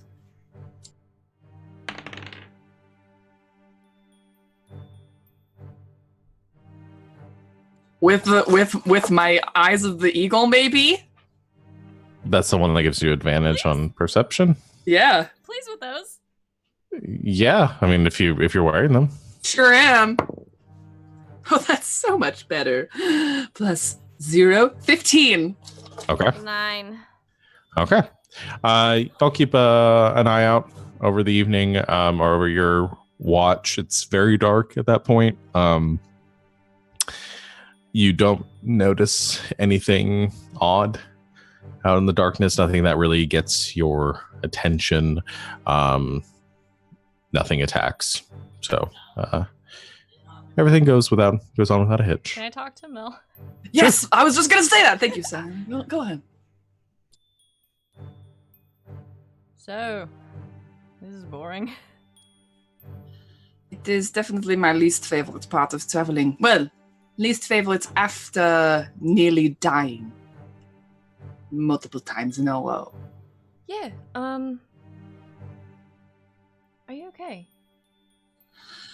I guess as okay as I can be. I mean, man, I did not enjoy it. I can imagine so.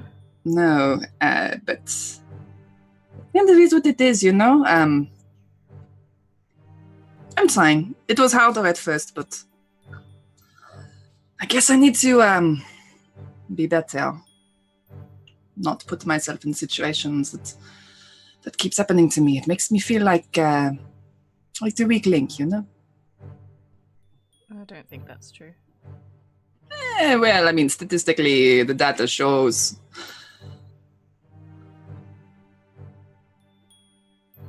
Well, I don't know. I mean, we can't all be strong in the same ways. That's what they say. You have skills I don't, so...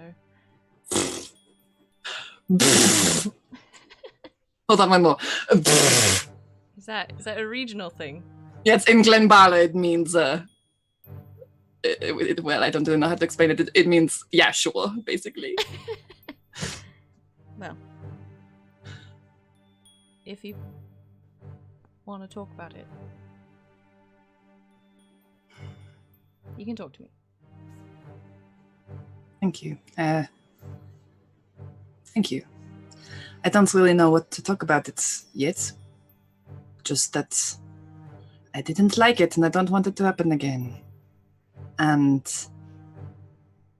I know I'm not the most easy person to get along with, so I appreciate that even so you still wanted to keep me around.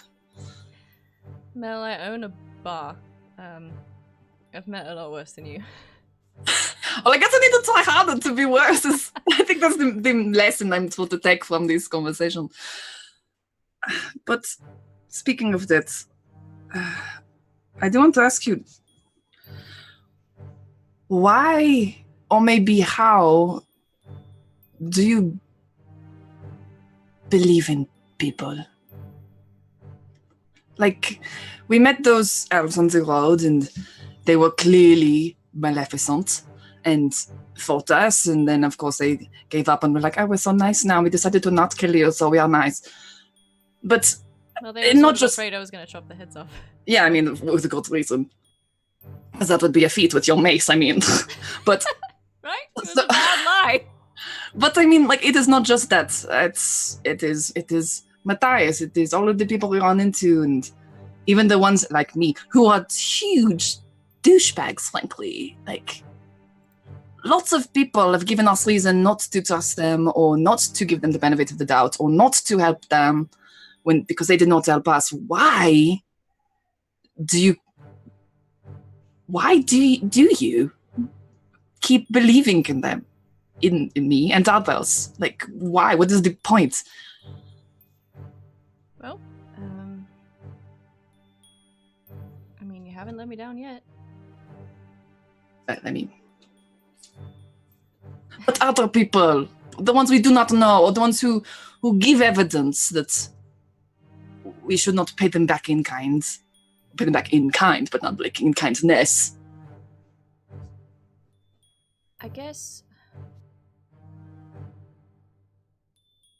I don't know. I mean, it's how I've always been. I have always been a woman of faith in a lot of things. Faith in myself and my business, faith in my God, and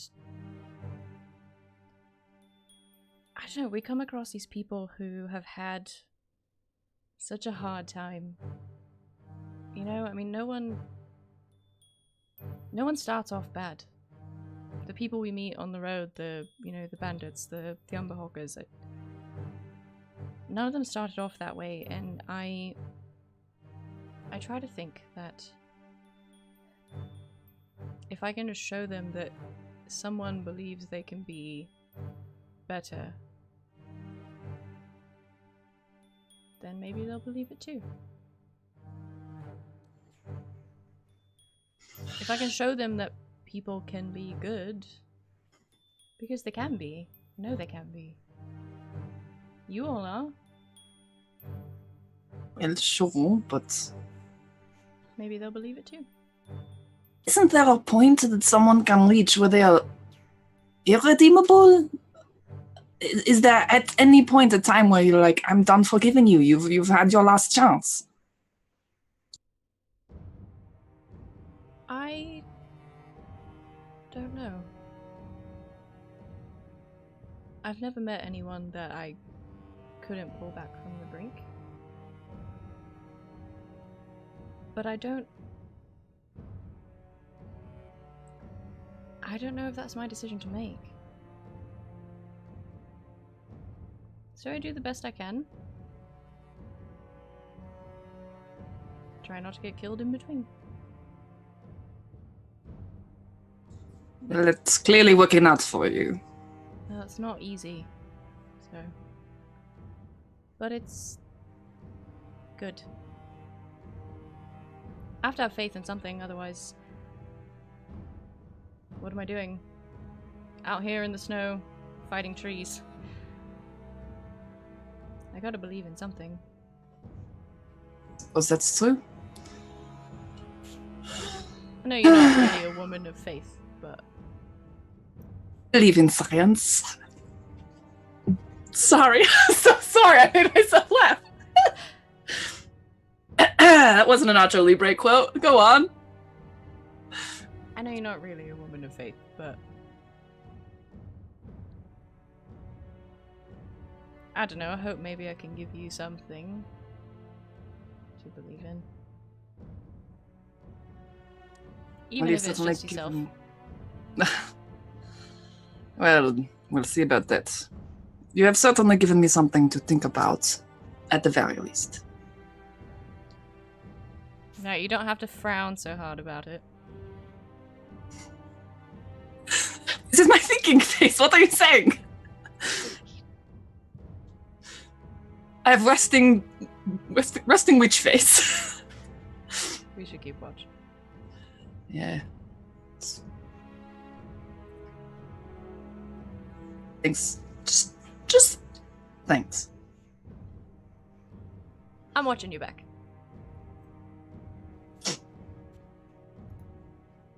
I will do better at watching yours. Thanks. I mean, it's so tall. I mean, I can't look like Albert. I know.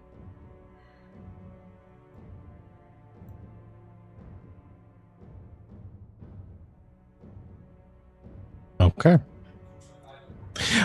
So after you, after the rest of your watch passes without event, eventually you head off to sleep. Hilda, I guess you and Matthias will take the last watch. Yeah. Presumably, Jules passes off the goggles to Hilda. Thanks.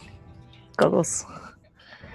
So That's just let me see in the dark, right? They don't give me like advantage or anything. Okay. Nope, just it makes you not have disadvantage. That's nice. So I can see things. All right, let's see. What do I get? That is 14. Okay. Matthias rolled a 6, so that's much better. All right. The your watch passes. Probably not super quietly. I imagine Matthias probably like chats along the way. Probably about nothing, unless there's something to specifically talk about. But just about everything and anything that comes to mind. But Yeah, just I think she probably like asked him about like some of the tarot cards that he uses, like some of the symbolism and stuff. Just sort of chatting about it. You don't have to like I don't know if you've already come up with stuff, but she'd probably just ask a little bit about his cards. Yeah, because I think he's sitting there and he's kind of flipping through them absentmindedly, and just goes, I mean, if I'm totally honest, I don't really know what they mean. They don't like a feeling or something. How do you not know?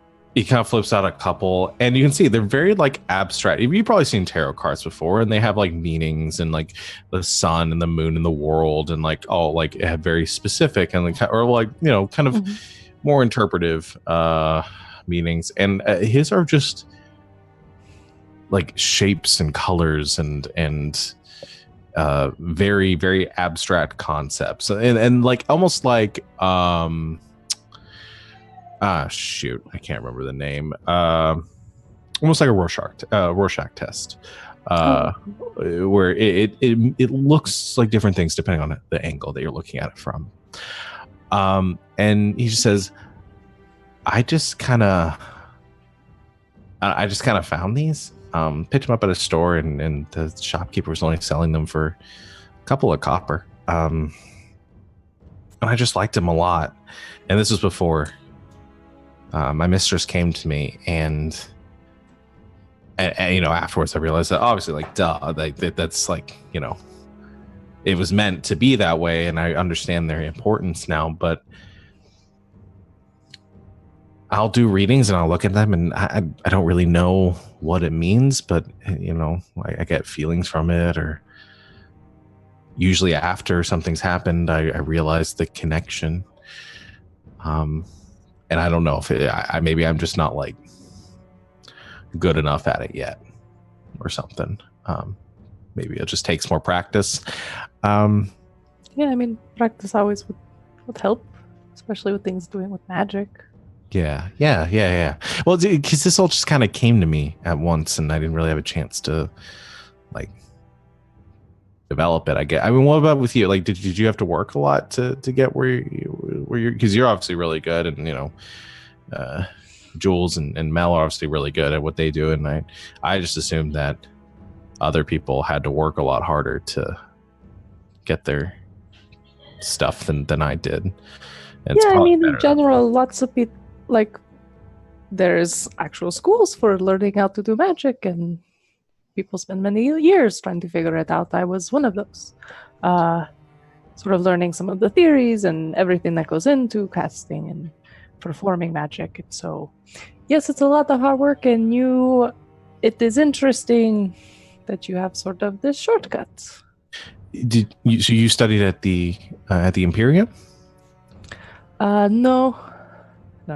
I studied at the Glassheim. Which is part of the Imperium, the Arcanus Imperium. Oh, yeah. Okay, yeah. I couldn't remember. Yeah, that's fine. So yes, it's been a while. Yes, technically, it's part of the. Why aren't you there now? Well, had sort of a disagreement, you could say, with the headmaster currently, so I am doing some research, you could say. Oh. In the field. Cool. I mean, I guess if this is what you want to do, but I mean, obviously this is where you're supposed to be, so that's pretty cool. Well, I don't know if it's where I'm supposed to be, but it's nice to think about it that way. Well, I mean, if you made the choices that got you here, then you must be here for a reason. That's an interesting point. Well, we'll see. Like I said, I'm just sort of exploring and sort of practicing magic in the field as it works. There's only so much you can do from books and such, and the traditional ways. So I definitely agree with you on that. I tried to look at some books to like understand things better and learn. So it just kind of all went like over my head. So I just kind of keep doing my thing, and I don't know, just getting better at it just by doing it and practicing. So I'm going to keep doing. The more you keep talking about, the more and more sketchy it sort of sounds that you can just do the magic without knowing anything. I'm getting slightly more concerned. I can't really explain it. I mean, just kind of like I'll go to sleep and I'll wake up and sort of just feels like it feels like somebody whispered something in my ear while I slept, and I wake up and I just know something that I didn't know before. And I assume that my mistress is the one that gave that knowledge to me. But you've never met your mistress or seen her. No, I mean, not really. Like, Jesus. I was trying to come up with some sort of explanation, like a bunch of bears out in the woods having a party. Oh, sorry, Jules has night terrors. Yeah. Hey! Anyway, he says, no, I mean, I've never met her. I mean, it's kind of, I guess it's kind of like when people pray and they get sort of feelings that are given to them by the God that they worship or whatnot. I mean, it's kind of like that. I see signs places, and I don't really hear a voice specifically as much as I'm told a direction to go. Like somebody will mention this place, or there will be somebody traveling someplace, or a posting and stuff, and I just take that as a sign and then I go that way. So I guess that sort of led you to us, or vice versa. Yeah, I mean, I guess we kind of were brought to each other. I'm assuming I'm supposed to help you, and you'll help me do whatever it is I'm supposed to do. Well, hopefully we'll figure that out. I hope so. Anyway, I'm not seeing shit. It's very dark out here. Oh yeah, I forgot you don't have these nice glasses. I don't. I mean, I can see. It's just dark. That is what happens at night. Why don't you just I'll just stay up and you can go to sleep. I got this. You're sassier than you come across at first. I like that about you. Yeah, I think I'm gonna get some sleep. All right. And he nods off towards the end of your rest as the sun is coming up, and your watch ends as the rest of your group rouses from their sleep. You all have a full night's rest and can continue on your journey. Anything you want to do in the morning before you guys hop, scoot, and boogie? Oh, I reanimate my ooze friend, Okay. which is after a long rest free. Cool. So you bring him back. Are you keeping the goggles of night up, or? Thank you for reminding me. Nope. Goggles of night go away. When I wake up, I go, nope. And then they're just very fashionable goggles that I made myself. And instead, Chad gets some increased AC. And maybe something else. And by that, I mean, maybe something else happens. It does. But you guys don't know what it is yet. Okay. As we emerge from the hut, I pull out the bag of tricks. Ah, friends. Well, there's still a giant elk, because I know what that number is. Why is it? How are we getting this every time? What is the number that we are rolling? It's an 8 for a giant elk, and then I also got a 4 and a 2, so please hold while I look those up. We should just make it like a custom die that has the different animal shapes on each of the different faces. We have a giant rat and a boar as well. Didn't I make friends with the rat friend. that one time? Was it the You rat? did. We did. So the rat comes back, Yes! and I think it immediately runs up to Jules Oh, buddy, hi! and just sort of wraps his tail around your ankle and just panicked looks there What happened? I just died. Now I'm back. Oh, I missed you. You're all right. Come on. This traumatized rat. Fine. Just cares. I love him. So you guys get back on your wagon and through the woods you go. I'm driving. You're Can driving. I be doing some magic crafting in the cart? Is that a thing that I can do, please? Sure. What do you want to do? Hey, pardon me, Chad. Can I see the like the belt strap thing, but it's not a belt, the thing that you like put your javelin on? Can I see that? Sure, I suppose. Thank you. And I'm going to magic it. Okay. What do you do to it? I guess I have to say it out loud. You kind of do, because I kind of have to know. I want to make it so that Chad can throw his javelin and it comes back to him instantly when he throws it. Okay, and that's an ability you have from your... Yeah, it's an infusion that I already can learn as from being an artificer. It's not really like a spell per se, but it's an infusion that I can learn already. Okay. So I was hoping that it could be a magic, because it could be like a fusion I learn, and it's one of the ones I can do every day, but it's not. So I was hoping I could like do it as an enchantment, like it's permanent. Does that make sense? Oh, okay. So this isn't like a feature of your class. This is something you're going to do outside of what your class normally does. Correct. So this is not one of my like, I choose each day what thing is magical. I want to make this a permanent enchantment. Okay. I'm going to say for because your class allows you to just innately make a couple of magical items every day.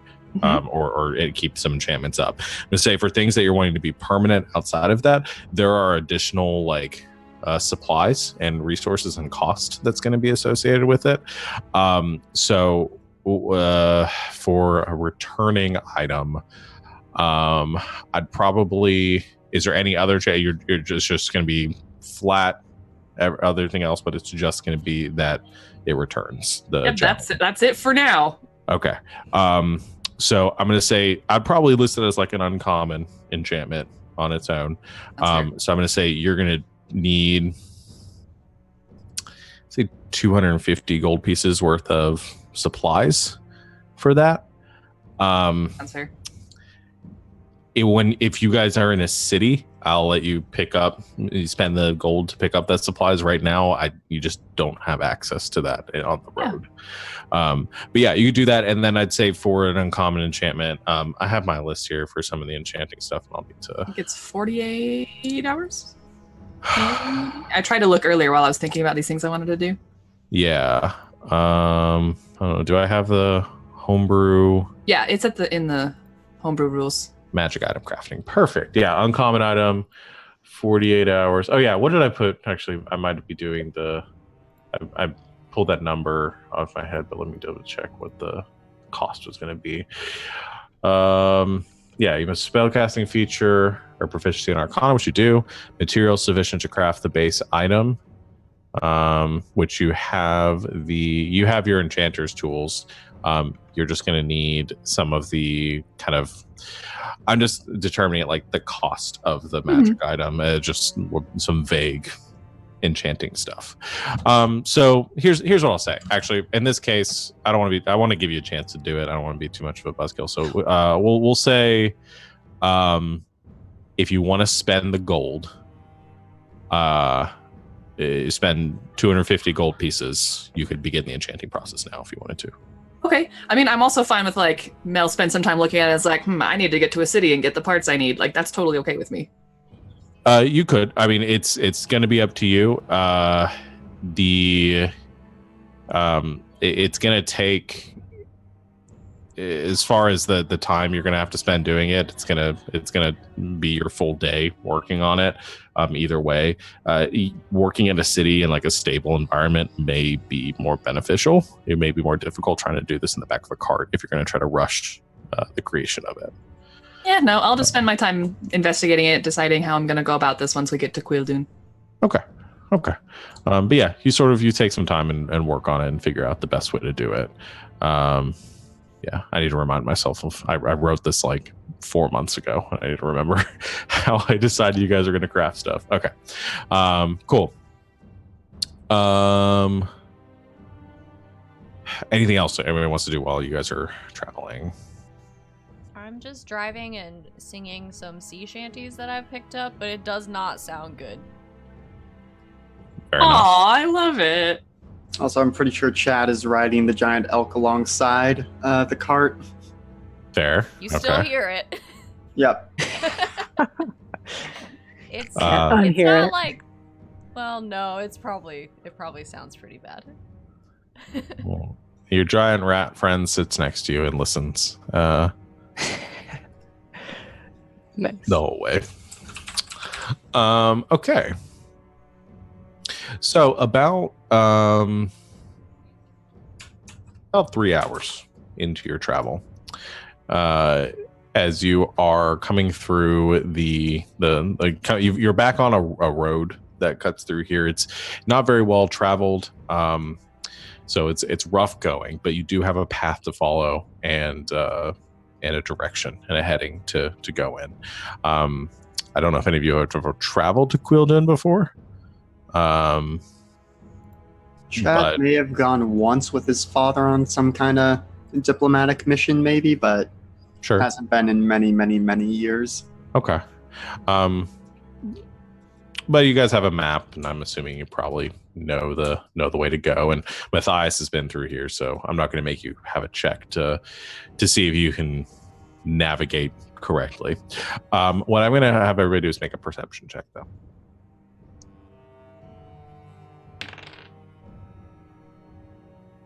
8. That's a 12. 11.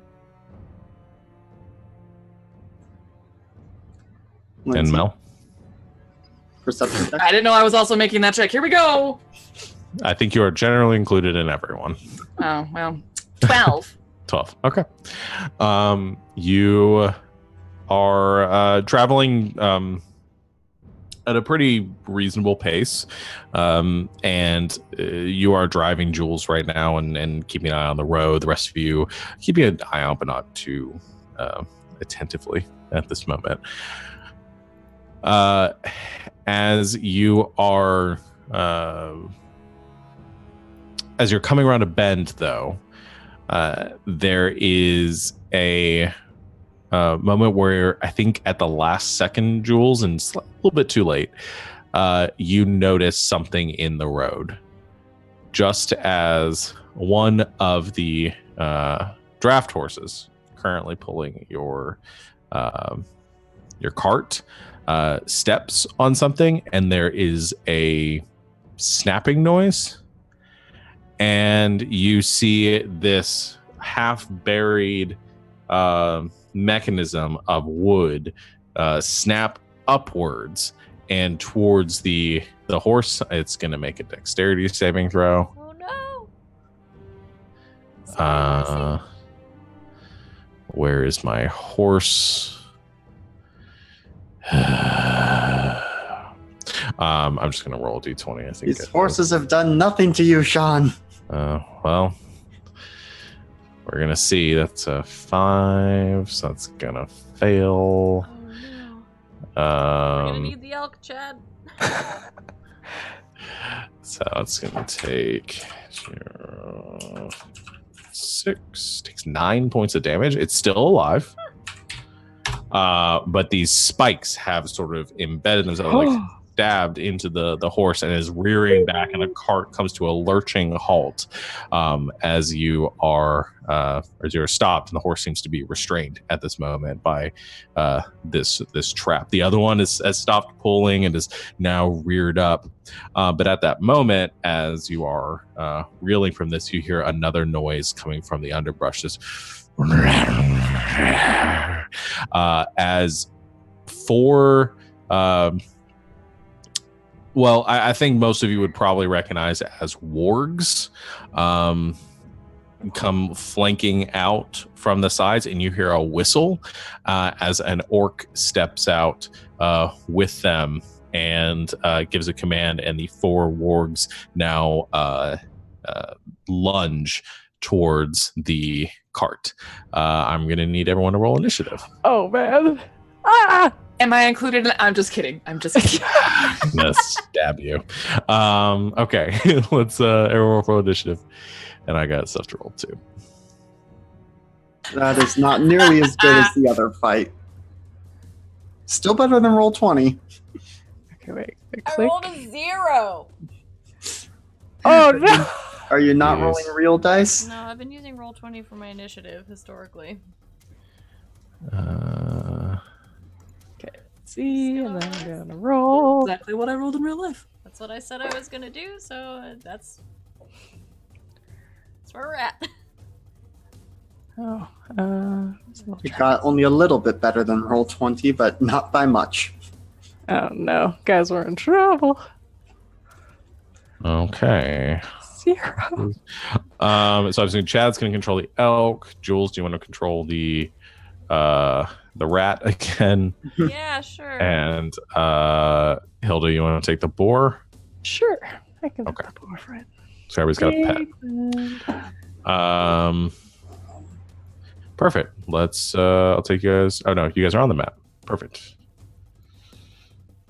Perfect. I don't see the initiative tracker. Do I need to zoom out? Oh, I haven't popped it up yet. Oh, there it is. There you go. Because I didn't roll that good. Let's see. I rolled 9, 13. All right. Everybody's on there correctly. Almost. But I'm in the right order. Okay. Hey, belated question. Is there a long rest button on these sheets, or do I have to manually put everything back to full? I Boo. think you have to do it manually. Bummerski. Okay. Well, one of the orcs are going first because they rolled great on their initiative. The two that are flanking your cart, I think, let's step forward a little bit here. So each of the wards has a rider? Or No. They're that's just their art. Okay. Let's go step up here. And they are both going to shoot 2 darts towards you. I think one's going to go towards Jules. Chad, you are the other one within 20 feet. So we're going to do that. But each of you, both with advantage, because you have not acted yet this turn. Rude. And let's see how this goes. Roll, please. There we go. Jules, first one is an 18. Nope. Second is a 22. That one is. Chad, 23 and natural 20, but it doesn't matter because they're all automatically crits anyway. That's mean. Just for this first round. Yep. So I need to damage Jules against you. That's going to be, wow, that's very bad. 3, 4, 5, 10, 13 points of piercing damage. Just from one little dart? Yeah. Ah! Ouch. Chad. That one is also very bad. 11 on the first one. And 17 on the second one. 7 or 17? 17 on the second one. Okay. And that's all piercing. None of it is like poison No, darts or that anything? is just totally piercing damage from the 2 darts. So they shoot out from these blowguns that they are carrying. Expertly aimed, given they have the drop on you right now. That's going to end their turn. The one on the hill is going to cast a spell. He is going to use his bonus action to create a spiritual weapon. Which I need a token for because I didn't make one. Sorry, Morgan, I didn't. I tried. But I'm going to make his different because it'll get confusing if Savannah throws one out too. Make it a X. But he's going to create a spiritual weapon right next to, I think, Hilda. I think he's got the range for that. Yep. So this spectral axe appears in the air next to you, Hilda, makes an attack against you. Ah. Okay. It's a 17 to hit. Ah. Yeah, that's gonna hit. Okay. That's 3 points to force damage. Okay, that wasn't too bad. That's not that great. He did very bad. And that's all he's going to be able to do this turn. Mel, it is your turn. Excellent. Let's see. Okay. Well, for once in my life, I haven't been murdered in the first round yet. Love that. Okay, We'll see. I'm going to. Nothing. First round's not over yet. Fair. Okay. What do I do that's not concentration? Oh well. I'm going to cast. Oh, what armor are these orcs wearing?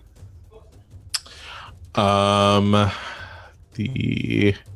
ones on the ground with you are wearing studded leather. Mm-hmm. And the one up on the rock is wearing ring mail. So this one? Yes.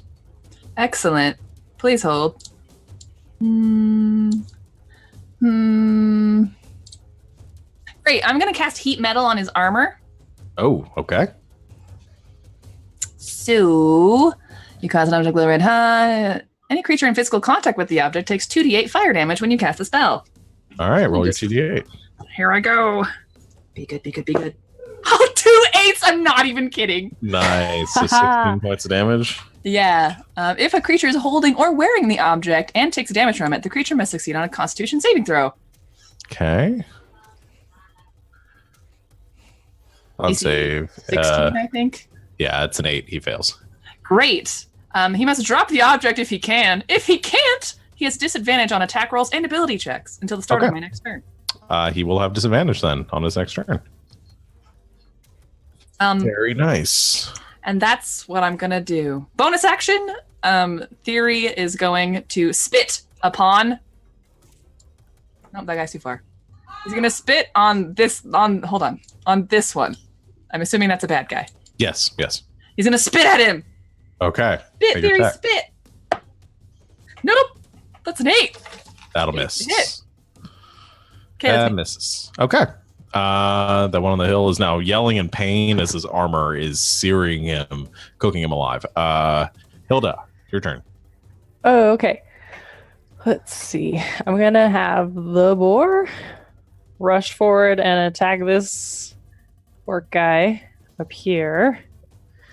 If it moves at least 20. Oh, at least 20 feet. Dang it. That was only like 15. Okay. You can Well, probably back up and then move a little bit closer if you want. yeah. I just wanted to like attack with his tusks. That one. So let me roll an attack for the boar first. Well, the boar just critted. Nice. Good job, boar. Yay. Okay, so 2d6. That's Plus one. some more. Good job, boar. Okay, so that's 7. So 10 slashing damage, Okay. and it has to make a strength save. And that's with like the additional damage that it dealt for. Yes, Running. yeah. So I did 2d6 plus the other. Oh, do I double the slashing you damage? I double guess. all of it. Okay, then let me throw in another d6. So another 2. Okay. So 12. Nice. And it makes what's the save again? Strength saving throw. Strength save. That's 15. He's fine. Okay, so he does not get knocked down. It's a strong boy, but does take a lot of damage from that boar. Nice. Boar all up in his grill. Yes. And then, shoot, I didn't check the range on this. What Hilda is going to do is, let's see. Oh, yeah, okay. She's going to cast, pull out a bell and cast Crown of Madness on this warg right here. Okay. Classic. What's the save? The save is click. Let me click on the spells. Oh, I can only do it on humanoids, so never mind. It's happening to the orc. Okay. We need to make a wisdom save. Save. Hilda has to remind herself that doggos, even mean doggos, are not people. True. That's a 16. Okay, so however, since he failed on the save, we finally get to use this because I don't know if we. This is my first time remembering to do this, but we'll see. Spell failure. You can ask one of the questions on the spell failure list if you'd like. Okay, I gotta pull up that thing because I have it. Is it under miscellaneous? Where is that? It's under miscellaneous homebrew rules. I'll go ahead and if you want to read over them, I'm going to go ahead and do the warg's turn.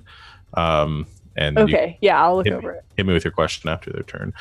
So the wargs are going to run in, slobbering and yipping along the way. So they're going to go. One's going to go here. Attack this horse. One is going to go here and attack this horse. One is going to run here, and I think it's going to go right about here, kind of between Hilda and Jules. I think it's going to go for Hilda though. Root, bad dog. And sorry, did you say something? I don't get anything because it's only for non-concentration spells, and Crown of Madness is a concentration spell. Gotcha. So nothing happens except a warg is going to try to eat me. Okay. Let's see. Well, I think no. You can ask the question. So the non-concentration thing, maybe that's a little confusing. So it's the concentration spell, like. If you were able to still concentrate on it, you've expanded the spell slot. The concentration is not taking effect. You can still ask the question. Okay. Yeah, it's the intent is that if you have a spell that's ongoing, that you can keep doing it too, and without expending another spell slot. That. Oh, okay, got it. Thank you for clarifying. No problem. This one's going to attack. Actually, this one's not going to go. This one's going to go for the boar there. So we're going to do 4 attacks. One is going to be at the 2 horses. A bite attack. It's going to be 11 to hit. That hits. 19 to hit. That hits. It's 8 and 9 points of damage. Both the horses are still up, but not looking great. Oh no, our horses. The other one's going to go for the boar. Okay.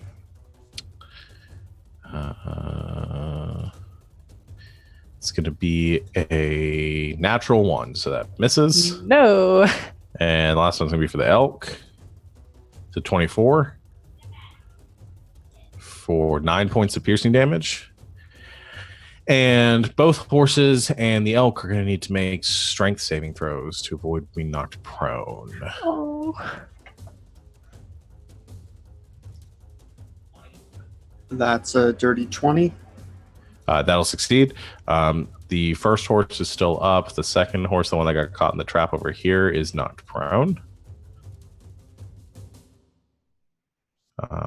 It's not. That one's also looking very bad right now. That got hit. He got hit again. Chad, it is your turn.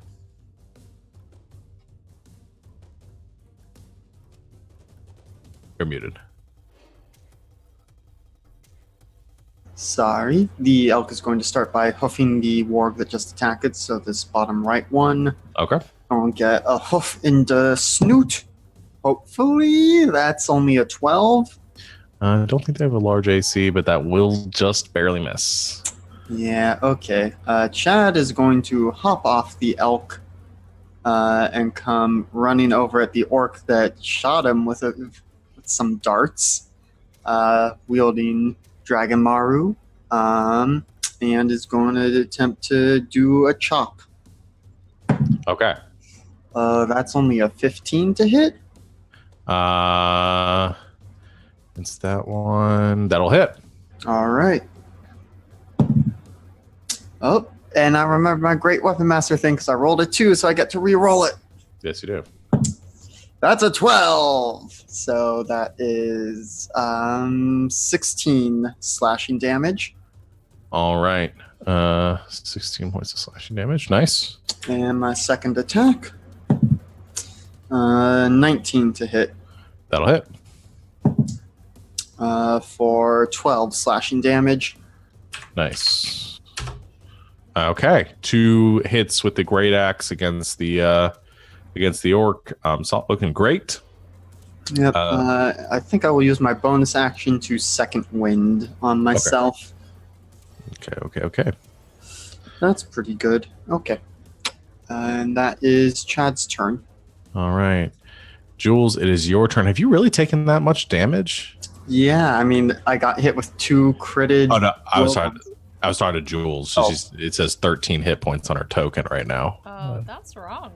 Yeah, I was like, you got hit by Yeah. 1 attack. I didn't think I got you for like 30. No, I know I Chad didn't got twice, do but Well, let's Yeah. What it says on my sheet. Hang on. yeah, if your token's not reflecting, we will fix it. But oh, there we go. I fixed it. Okay, what does it say now? That looks right. That's 32 Okay. out of 45. That was Oh, weird. I just was reset like- it on my sheet. Jeez. Okay, Jules, is your turn. Okay. This is the horse that's doing bad. Yes. Gosh. I'm gonna guiding bolt the mean doggo. Do it. That's fighting it.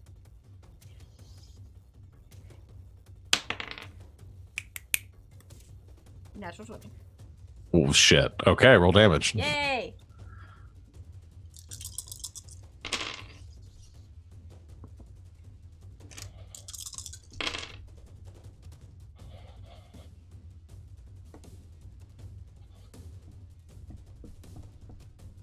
$29. Well, you one shot at that warg. Yes!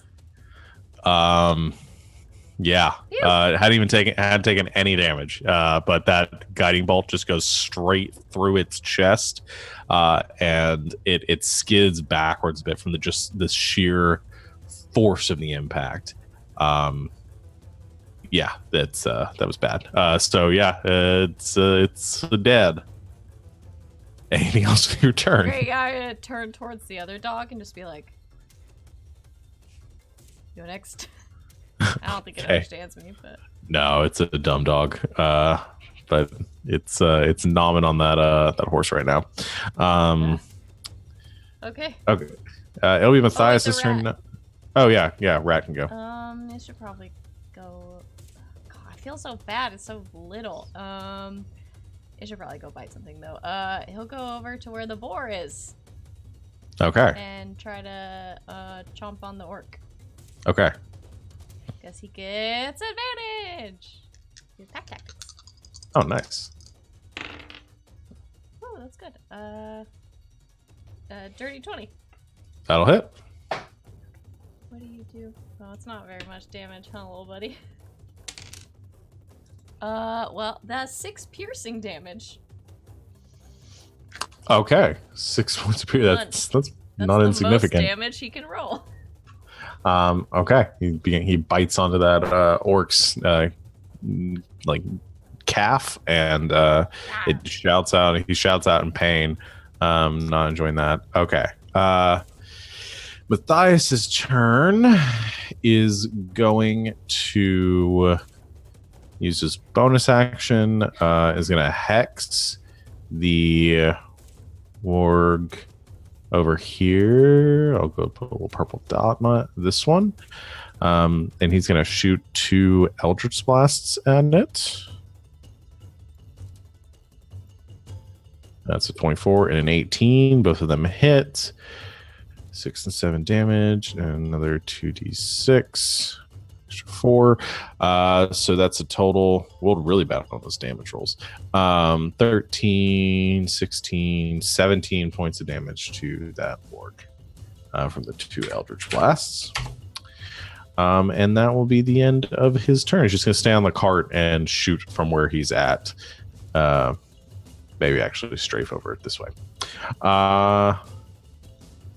Orcs' turns. So, the orc that is surrounded by a lot of animals right now is just going to attack against them.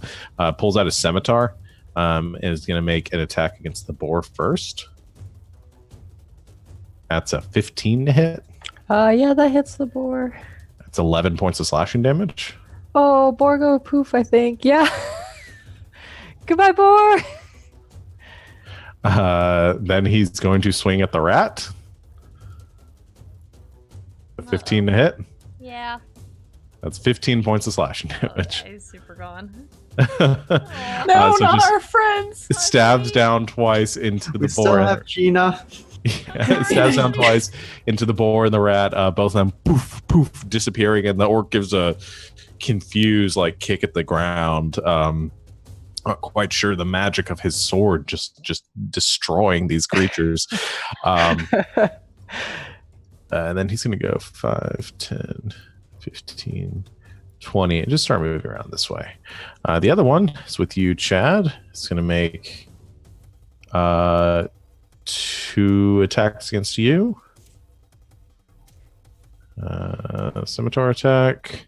It's a 12. I think that misses. Yep. And a 19. That'll hit. That'll be 13 points. Well, my second wind is negated. Oh. He's going to then use his bonus action to disengage. And he's going to go 5, 10, 15, 20, 25, 30. Just sort of move away from you. Stab but run. He can certainly try. Get him. That'll end his turn. The orc on the hill uses bonus action to make another spiritual weapon attack against Hilda. It would be disadvantaged because he is burning. Okay. It's a 14 to hit. That just hits. That'll be 5 points of force damage. Okay, that's all right. And then he's going to use his action. I'm sure he's got the range for this. 60 feet. You are within 60 feet, Mel. Bring it. And he barks out a word in your direction that I don't think you fully comprehend just yet. Make a wisdom saving throw. Oh dear me. I'm not good at those. That's only a 13. That actually succeeds. Yes. It's a DC. So you find yourself beginning, like, for an instant, you feel the command to approach this orc on the rock there, but you resist through sheer force of will. The effect. That will end his turn. I actually think he is going to kind of hop down and start moving in a little bit menacingly. All right. 10, 15, 20, 20. Yeah. Mel, is your turn. Oh, actually, he takes damage, doesn't he? Well, he does now. I'm going to use a bonus action to make him take damage again. Perfect. Please roll 2 8s again. Please roll 2 8s again. Nope. Total of 10 fire damage. Pretty good. He needs to make a Constitution saving throw, DC 16. Okay.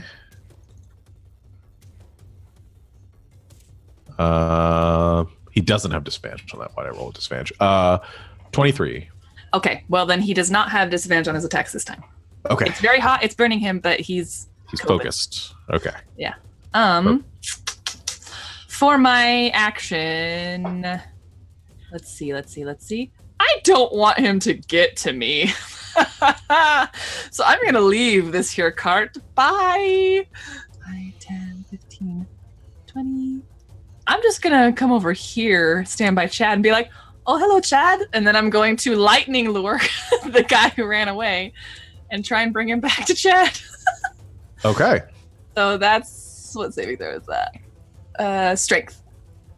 DC 16. Okay. Strength saving throw. That's a 2. Perfect. Come here. 5, 10, 15.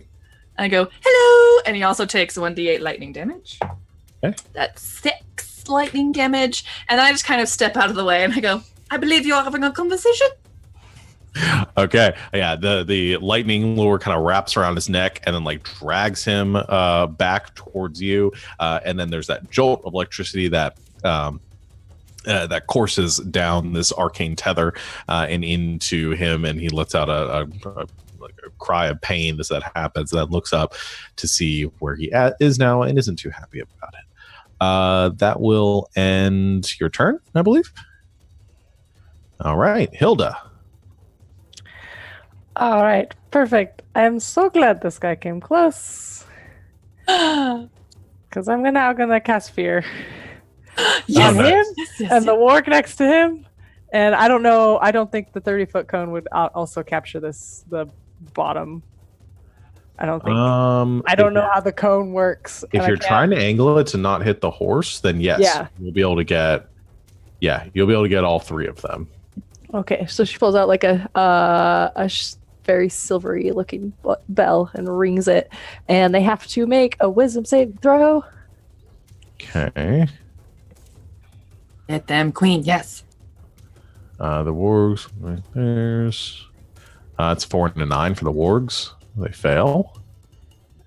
And the other guy. That's a 7. Also fails. Well, then they have to drop whatever they're holding, and they are frightened for the duration. Okay. And then on their turn, they have to dash away. Okay. Perfect. They're very scared of me now. Okay. Yeah, you see the fear in the wargs. They like take a much more defensive stance and begin like look kind of lower to the ground and begin to back up instinctually. And yeah, they're looking like they're going to run. Speaking of which, at the end of your turn, it is their turn now, and these wargs hoof it. They have 50 feet of movement, so they both move 100 feet and just begin to run away. GTO. As we say in Glampala. So they do move the full 100 feet away. At the end of their turn, if they are within out of line of sight of you, they can make a wisdom saving throw, I believe. I'll make it this one turn. If they don't succeed, then they're just gonna run forever. Forever. Okay, one roll to 17, one roll to 5. So one does get out of the effect. Okay, perfect. There's one more warg which is going to attack the elk. Wait, did the chief guy also fail? Is he going to run away too? He did fail. It's just not his turn yet. Oh, my bad. I was very curious about that. Yeah, he did fail. As far as you can tell. He looks very frightened. He's dropped the spear he was holding onto the ground. The warg attacks the elk for a 24 to hit, so that'll hit for 12 piercing damage against the elk. Yeah. And then it needs to make a strength save. That's only a 9. That'll fail. So the elk is pulled to the ground. Good thing I hopped off it. Yeah. So the elk is prone now. Going to mark it prone. Oh, there you go. Okay. That'll end their turns. Chad, it's your turn now. Okay. Since Mel was so kind as to bring this rude boy back over to me, I will move in and attempt to chop him. Okay. That's an 18 to hit. 18 will hit.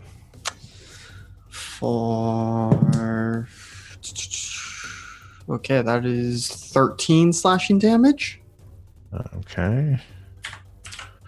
13 points slashing damage. Nice. And a second slash at him. Not nearly as good. Are you still inspired? No, inspiration wore off forever ago. Oh, I have a bad memory. I thought that was this fight. Bye. Nope. I assume a 10 does Not not yet. hit. 10 does not hit, no. So I will use a precision strike. Does a 12 hit? Nope. Okay, so that whiffs. Let's see. Let's see. I think for Chad's bonus action, he will use Rally on Jules, saying, "You got them over here. I will clean up on this side." And you get at least 7 temp HP. Let me double check. No, you get 10 temp HP. And then the elk will stand up and attempt to hoof the warg in the bottom right again. Oh, not great. That's 12 to hit. 12 will not hit. Okay. Well, so it's no longer prone, but it did not hit. And that is its turn. Okay. Jules, it is your turn now. Okay. I'm gonna go after. What's this guy down here doing? He is going to make an attack as soon as it's his next turn. Okay. He's not doing anything Yeah. significant. He's the one that murdered the the rat and the boar on his last turn. Oh, that's right. Okay, but the captain guy like dropped his spear. Yeah, I'm gonna go after this guy. And I'm gonna.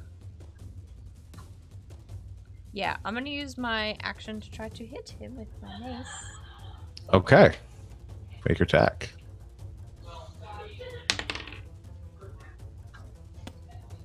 19. 19 will hit. Yeah. That's 5 bludgeoning damage. All right. Not very much. And then I'm gonna use my bonus action to cast a spiritual weapon. Okay. Yeah, behind the same guy, and I'm gonna just bonk him again. All right. I've just got this up, so I'm going to put this down for you. Spiritual weapon for you.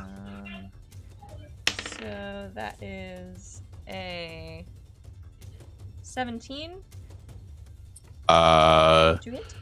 17 will hit, yeah. It's 9 force damage to the same guy. All right, 9 points of force damage. Nice. Perfect. So you hit him twice with your mace and the spiritual weapon. He's looking pretty rough now. Good. Except it's Matthias's turn. Assuming you're staying there, Jules. Yep. Okay. It's Matthias's turn. I don't think he can move his hex because the thing's still alive. Yeah. Nope, he can't do that. So he's just gonna let that one run. No big deal. And he is just gonna Eldritch Blast the warg over here that's harassing the elk. It's gonna be 9 to hit. That's gonna miss. That's gonna hit for 11 points of force damage. All right, shoots out 2 there, and then he's gonna use his bonus action to send a healing light towards you, Chad, and you are going to heal 5 points.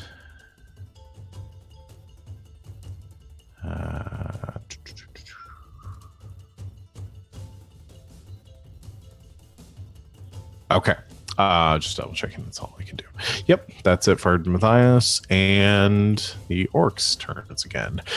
So we've got the orc that's being harassed by Mel and Chad. He doesn't like where he's at right now, but he is going to make an attack against you, Mel. How rude. Frankly. Yeah. Scimitar. It's only 9 to hit. Yay, it misses. He's gonna follow up to a second attack against you. Natural 1. Wow, that was terrible. It's fine. I just tasered him in the neck. It's to be expected. Yeah, he's not doing great. He's not a good spot. But then he's just gonna use his bonus action to disengage again and try running away. He's gonna go 5, 10, 15, 20, 25, 30, I believe. Make sure I got that right. He was here. Yeah, that's where he's going. Just run away as fast as he can. The other one is going to attack you, Jules. Avatar. What you It's got? a 17 and a Nope. 9. I think Nope. both those. Perfect. All right. He strikes you twice and just kind of cling, cling off your armor. No effect. The guy over here uses his turn to run.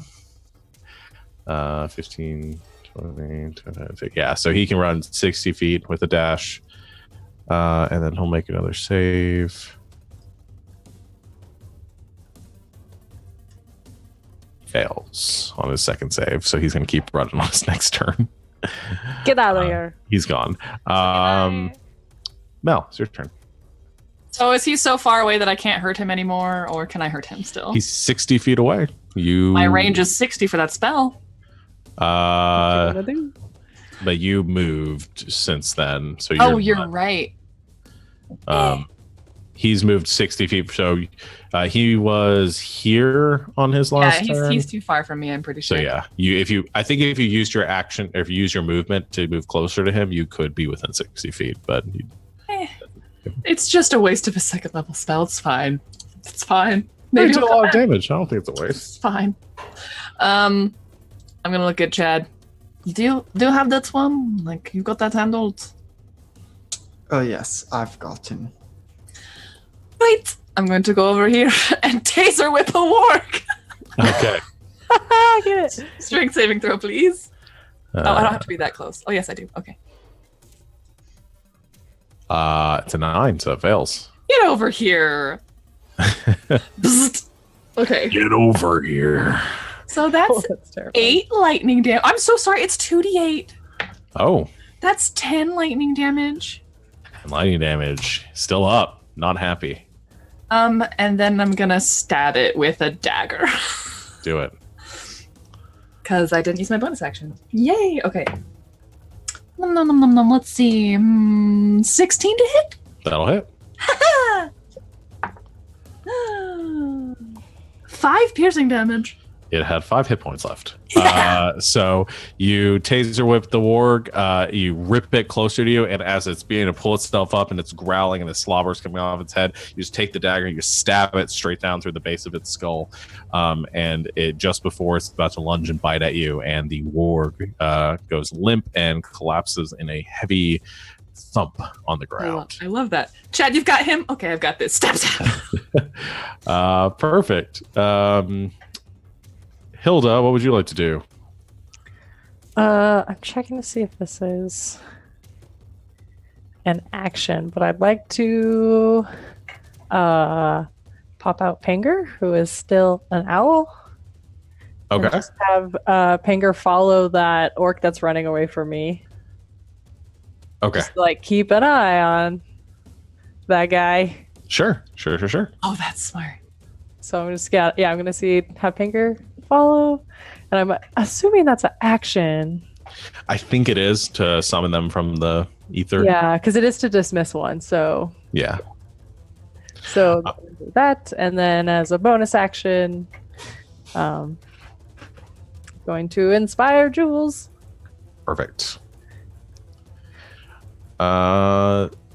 So that's Hilda's turn. The wargs are dead, so it's Chad's turn.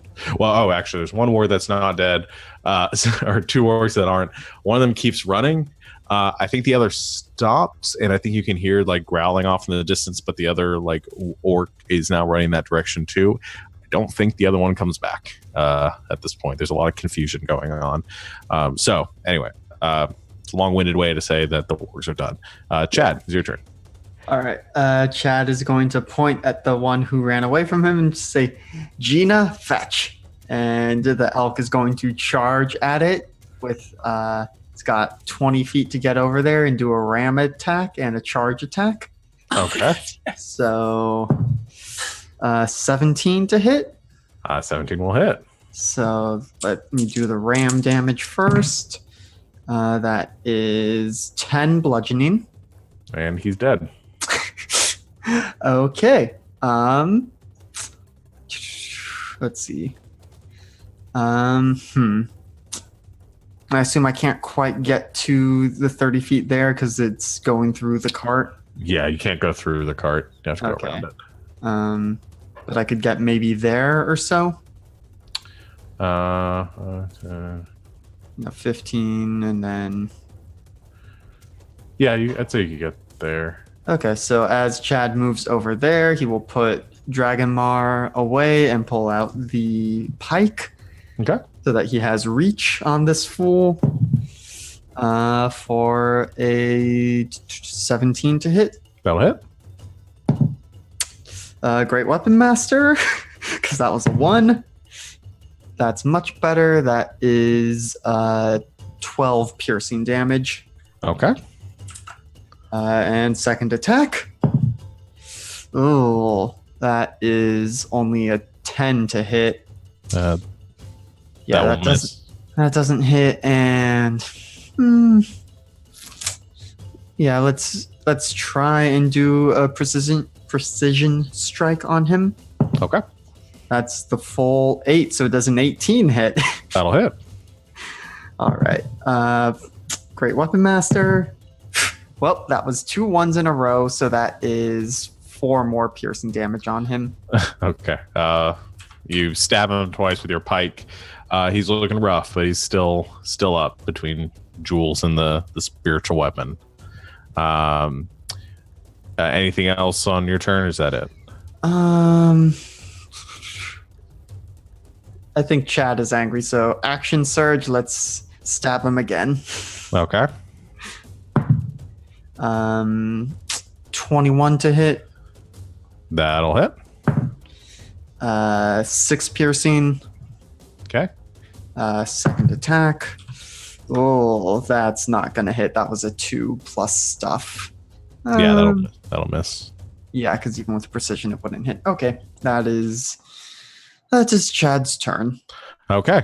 Chad makes a flurry of attacks against this orc, beating him to hell. So he's sort of wobbling there. I think that brings us to Jules' turn. Yeah, I'm gonna get him. All right, make your attacks. Bonus action for spiritual weapon. 27. Yeah, Did that'll not hit. need inspiration, apparently. Very high on that one. You inspired her so well. That is. What the heck? I've forgotten everything. D8 plus your I thought it was wisdom. yeah. That's 10 force damage. That'll be enough to His finish this back of poor his guy. head. Yeah. You take the spiritual weapon and the axe careens through the air and then Yeah, just kind of like nod at him, like. well done, as he is again sort of Mortal Kombat style, just wobbling there for a moment, and you give him a nod. You turn around, not even looking, as the axe just carves into the back of his head with a heavy thud, and the orc falls heavily to the ground. I'll say that brings us out of immediate combat. The other ones are running away. You see Hilda, the orcs fleeing to the north. The one orc left with the 2 wargs. One of them just like sprinting off as fast as he can. I think he hops on the other one as he is trying to flee as fast as possible and is riding it away under the fear effect. How far do you want to follow him for? Just like to make sure that he doesn't. So yeah, so seeing if he's like hopping on and like booking it out of there. Probably Yeah. He's running. Has Pinger come back? Okay. Can I check on the horsies? You can. They're both still alive. Oh man. To my chagrin. Oh, but they've been How dare ouchied you. though. How dare you, Sean? Oh yeah, one of the horses had 1 hit point. The other one's at about half health. Okay, I would like to help heal one of them. Yeah. Matthias will help too. Okay. I could magic them better, but I'd rather not use my limited spell slots. Yeah, Matthias will use a second spell slot to Oh, show me up. Okay. do a cure wounds. Matthias loves the horses more than I do. I get it. I'll do Well, he one gets his too. back on a short rest. So. Okay, that's fair. That's fair. Oh, I do 11 to 1. Oh, nice. That was really good. I rolled an 8. That's what it is. So Max. that's 20 there. Okay, both horses are back up to full. Okay. Just like pop down and like try to yank the I don't have to help. spear out of it. You don't need to unless you want to. Oh no, not if they're full. Jules supervises. She goes, "Great horse healing. You guys should be I'm vexed." trying to keep the horses calm. Yeah, Oh, you yeah. Yes, you Yeah, sort of like I'm pull the immediately. stakes out of one of them. Yeah. Yeah, I think Jules, that would probably be a good use for you. Is the one of them is prone, it has the stakes in them, and you pull them out as Matthias puts his hand on it and casts a cure wounds into the horse, and they both get to their feet, sort of rustling their manes a bit, and you pat off the dirt. They're both fine now, perfectly healthy, a little spooked. Yay. Oh man, what do you think that was all about? Materialism, probably. Say from across the field. No idea. Matthias just- more than common bandits. Matthias says, "Yeah, there's a lot of problems with marauders and the like in this area. I probably should have mentioned that before." Yeah, that's good to know now. Well, the one that ran away is very terrified, so hopefully he will tell his friends and they will leave us alone. Yeah. Well, we're all right. Yes, well, I think I may need to do something to send a message to these bandits. And first, I want to, quickly search through the belongings of the fallen orcs. And I assume the wargs aren't carrying anything valuable, but No, the wargs don't have anything valuable except for their like harnesses, which would only help you if you had a warg pet. mhm. You can search the orcs. For the most part, they're just carrying kind of the standard weaponry that they were using. The scimitar, darts, basic equipment. They're wearing some studded leather armor. Nothing too fancy. They do have, I think, one of them has a small pouch that has a scrap of like torn and kind of battered parchment in it. If you go to inspect it, it does appear to have writing on it. Do any of you speak orc?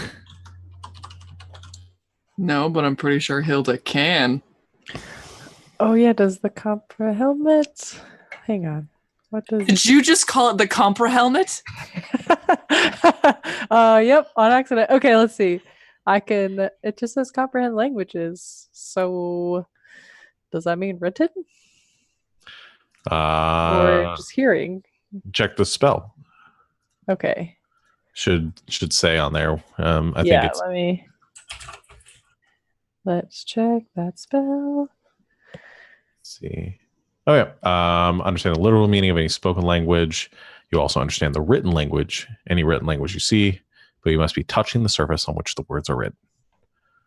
It takes about 1 minute to read 1 page of text. Okay. I can take a look at that.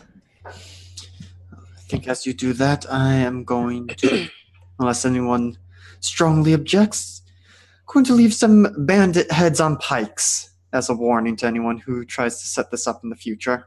Mel absolutely lights up like overjoyed kid on Christmas. Yes, best day ever. Ugh. You need any help with it? So Well, I let's think if drop the that's- spear. Yes. You should use Jules, that. you made a face. Jules looks really uncomfortable, but she doesn't say anything. Are we? So we're just gonna kind of chill and mutilate corpses. You all can look at the scrap at the writing. Don't mind me. I'll just be over here. Mutilating corpses. Well, it's not like they need their heads anymore, is it? Is it? What am I English? I'm not gonna stop you. You do your thing. Whatever helps you sleep at night. Yes. Personally, decapitated bodies don't help me sleep, but thank you. Let's see. Okay, these sheets don't have the thing where you can put your personality traits in, but one of Chad's personality traits is, if you do me an injury, I will crush you, ruin your name, and salt your field. So this is very much you guys did a lot of pain to me and my friends. I am going to put your heads on spikes as a warning to anyone who thinks they can do the same in the future. I like it. Mel's gonna help. Cool. Matthias will remember this. So the rest of you, because I don't want to describe all that, the rest of you go to look at the scrap of paper. I guess, yeah. I'm gonna tend to the horses. Yes. Calming them. Make an animal handling check. Animal handling. Yeah. That's a natural 20, so 28. Oh. Nice. The horses are like putty in your hands. They are totally like docile. I think you calm them. They are they're very calmed down now. Angel's just talking to him. Like, I think she's just totally ignoring anything else that is happening right now. Does not want to engage with it. But I think she's just talking to him like they're her friends.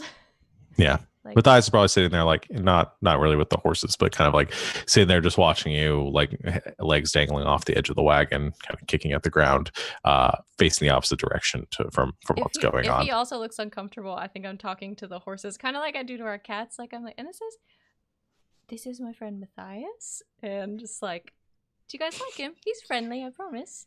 Trying to like engage him a little bit. He seems very uncomfortable, and Jules very uncomfortable. So yeah, she's trying her best. It's probably not a great effort, but I think that helps. So you guys have that little bonding moment. Hilda, what we'll end with here today is Hilda, you take the script of paper and you cast the spell, and the letters and text seem to rearrange themselves almost in front of you, so that you can comprehend the words written on the page. And what you see here is essentially orders, written very simply in Orc. And the gist of it comes across of continue attacks outside of the city, harass any that would come and go. We must maintain our good standing in our alliance with the Bandit King. Well then.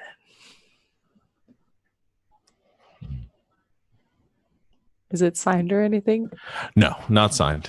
Okay. Just these strict orders. Well, apparently someone is ordering these attacks. And they're somehow connected to a bandit king? There won't be really much for long. Swish. Gross. All right. Well, we'll leave it there for now as you gather back on your wagon and continue your travels to Quilldun. Then we'll pick up and conclude that in your arrival at the city at our next session. So, well done, guys. Thank you for all of you viewers out there. Thank you for joining us. Late session here tonight. If you're watching on YouTube later on or on the VOD, you can check us out live. Come join us sometime. Appreciate it. We will be back next Saturday. I think we'll be back to our normal scheduled time, 3:00 Eastern time. We'll let you know if that changes, but that is the plan. check us out tomorrow on a kind of role play. Savannah's going to be running her Apocalypse One game. And then join us on this channel here on Monday for our Crash Pandas one-shot. Bunch of raccoons racing cars. But I'll go and leave it there since we're running a little bit over. So thank you all. We appreciate you. Have a great weekend and a happy Father's Day. And until next time, good game and good night, Internet. Good night. Good night, Internet. Internet.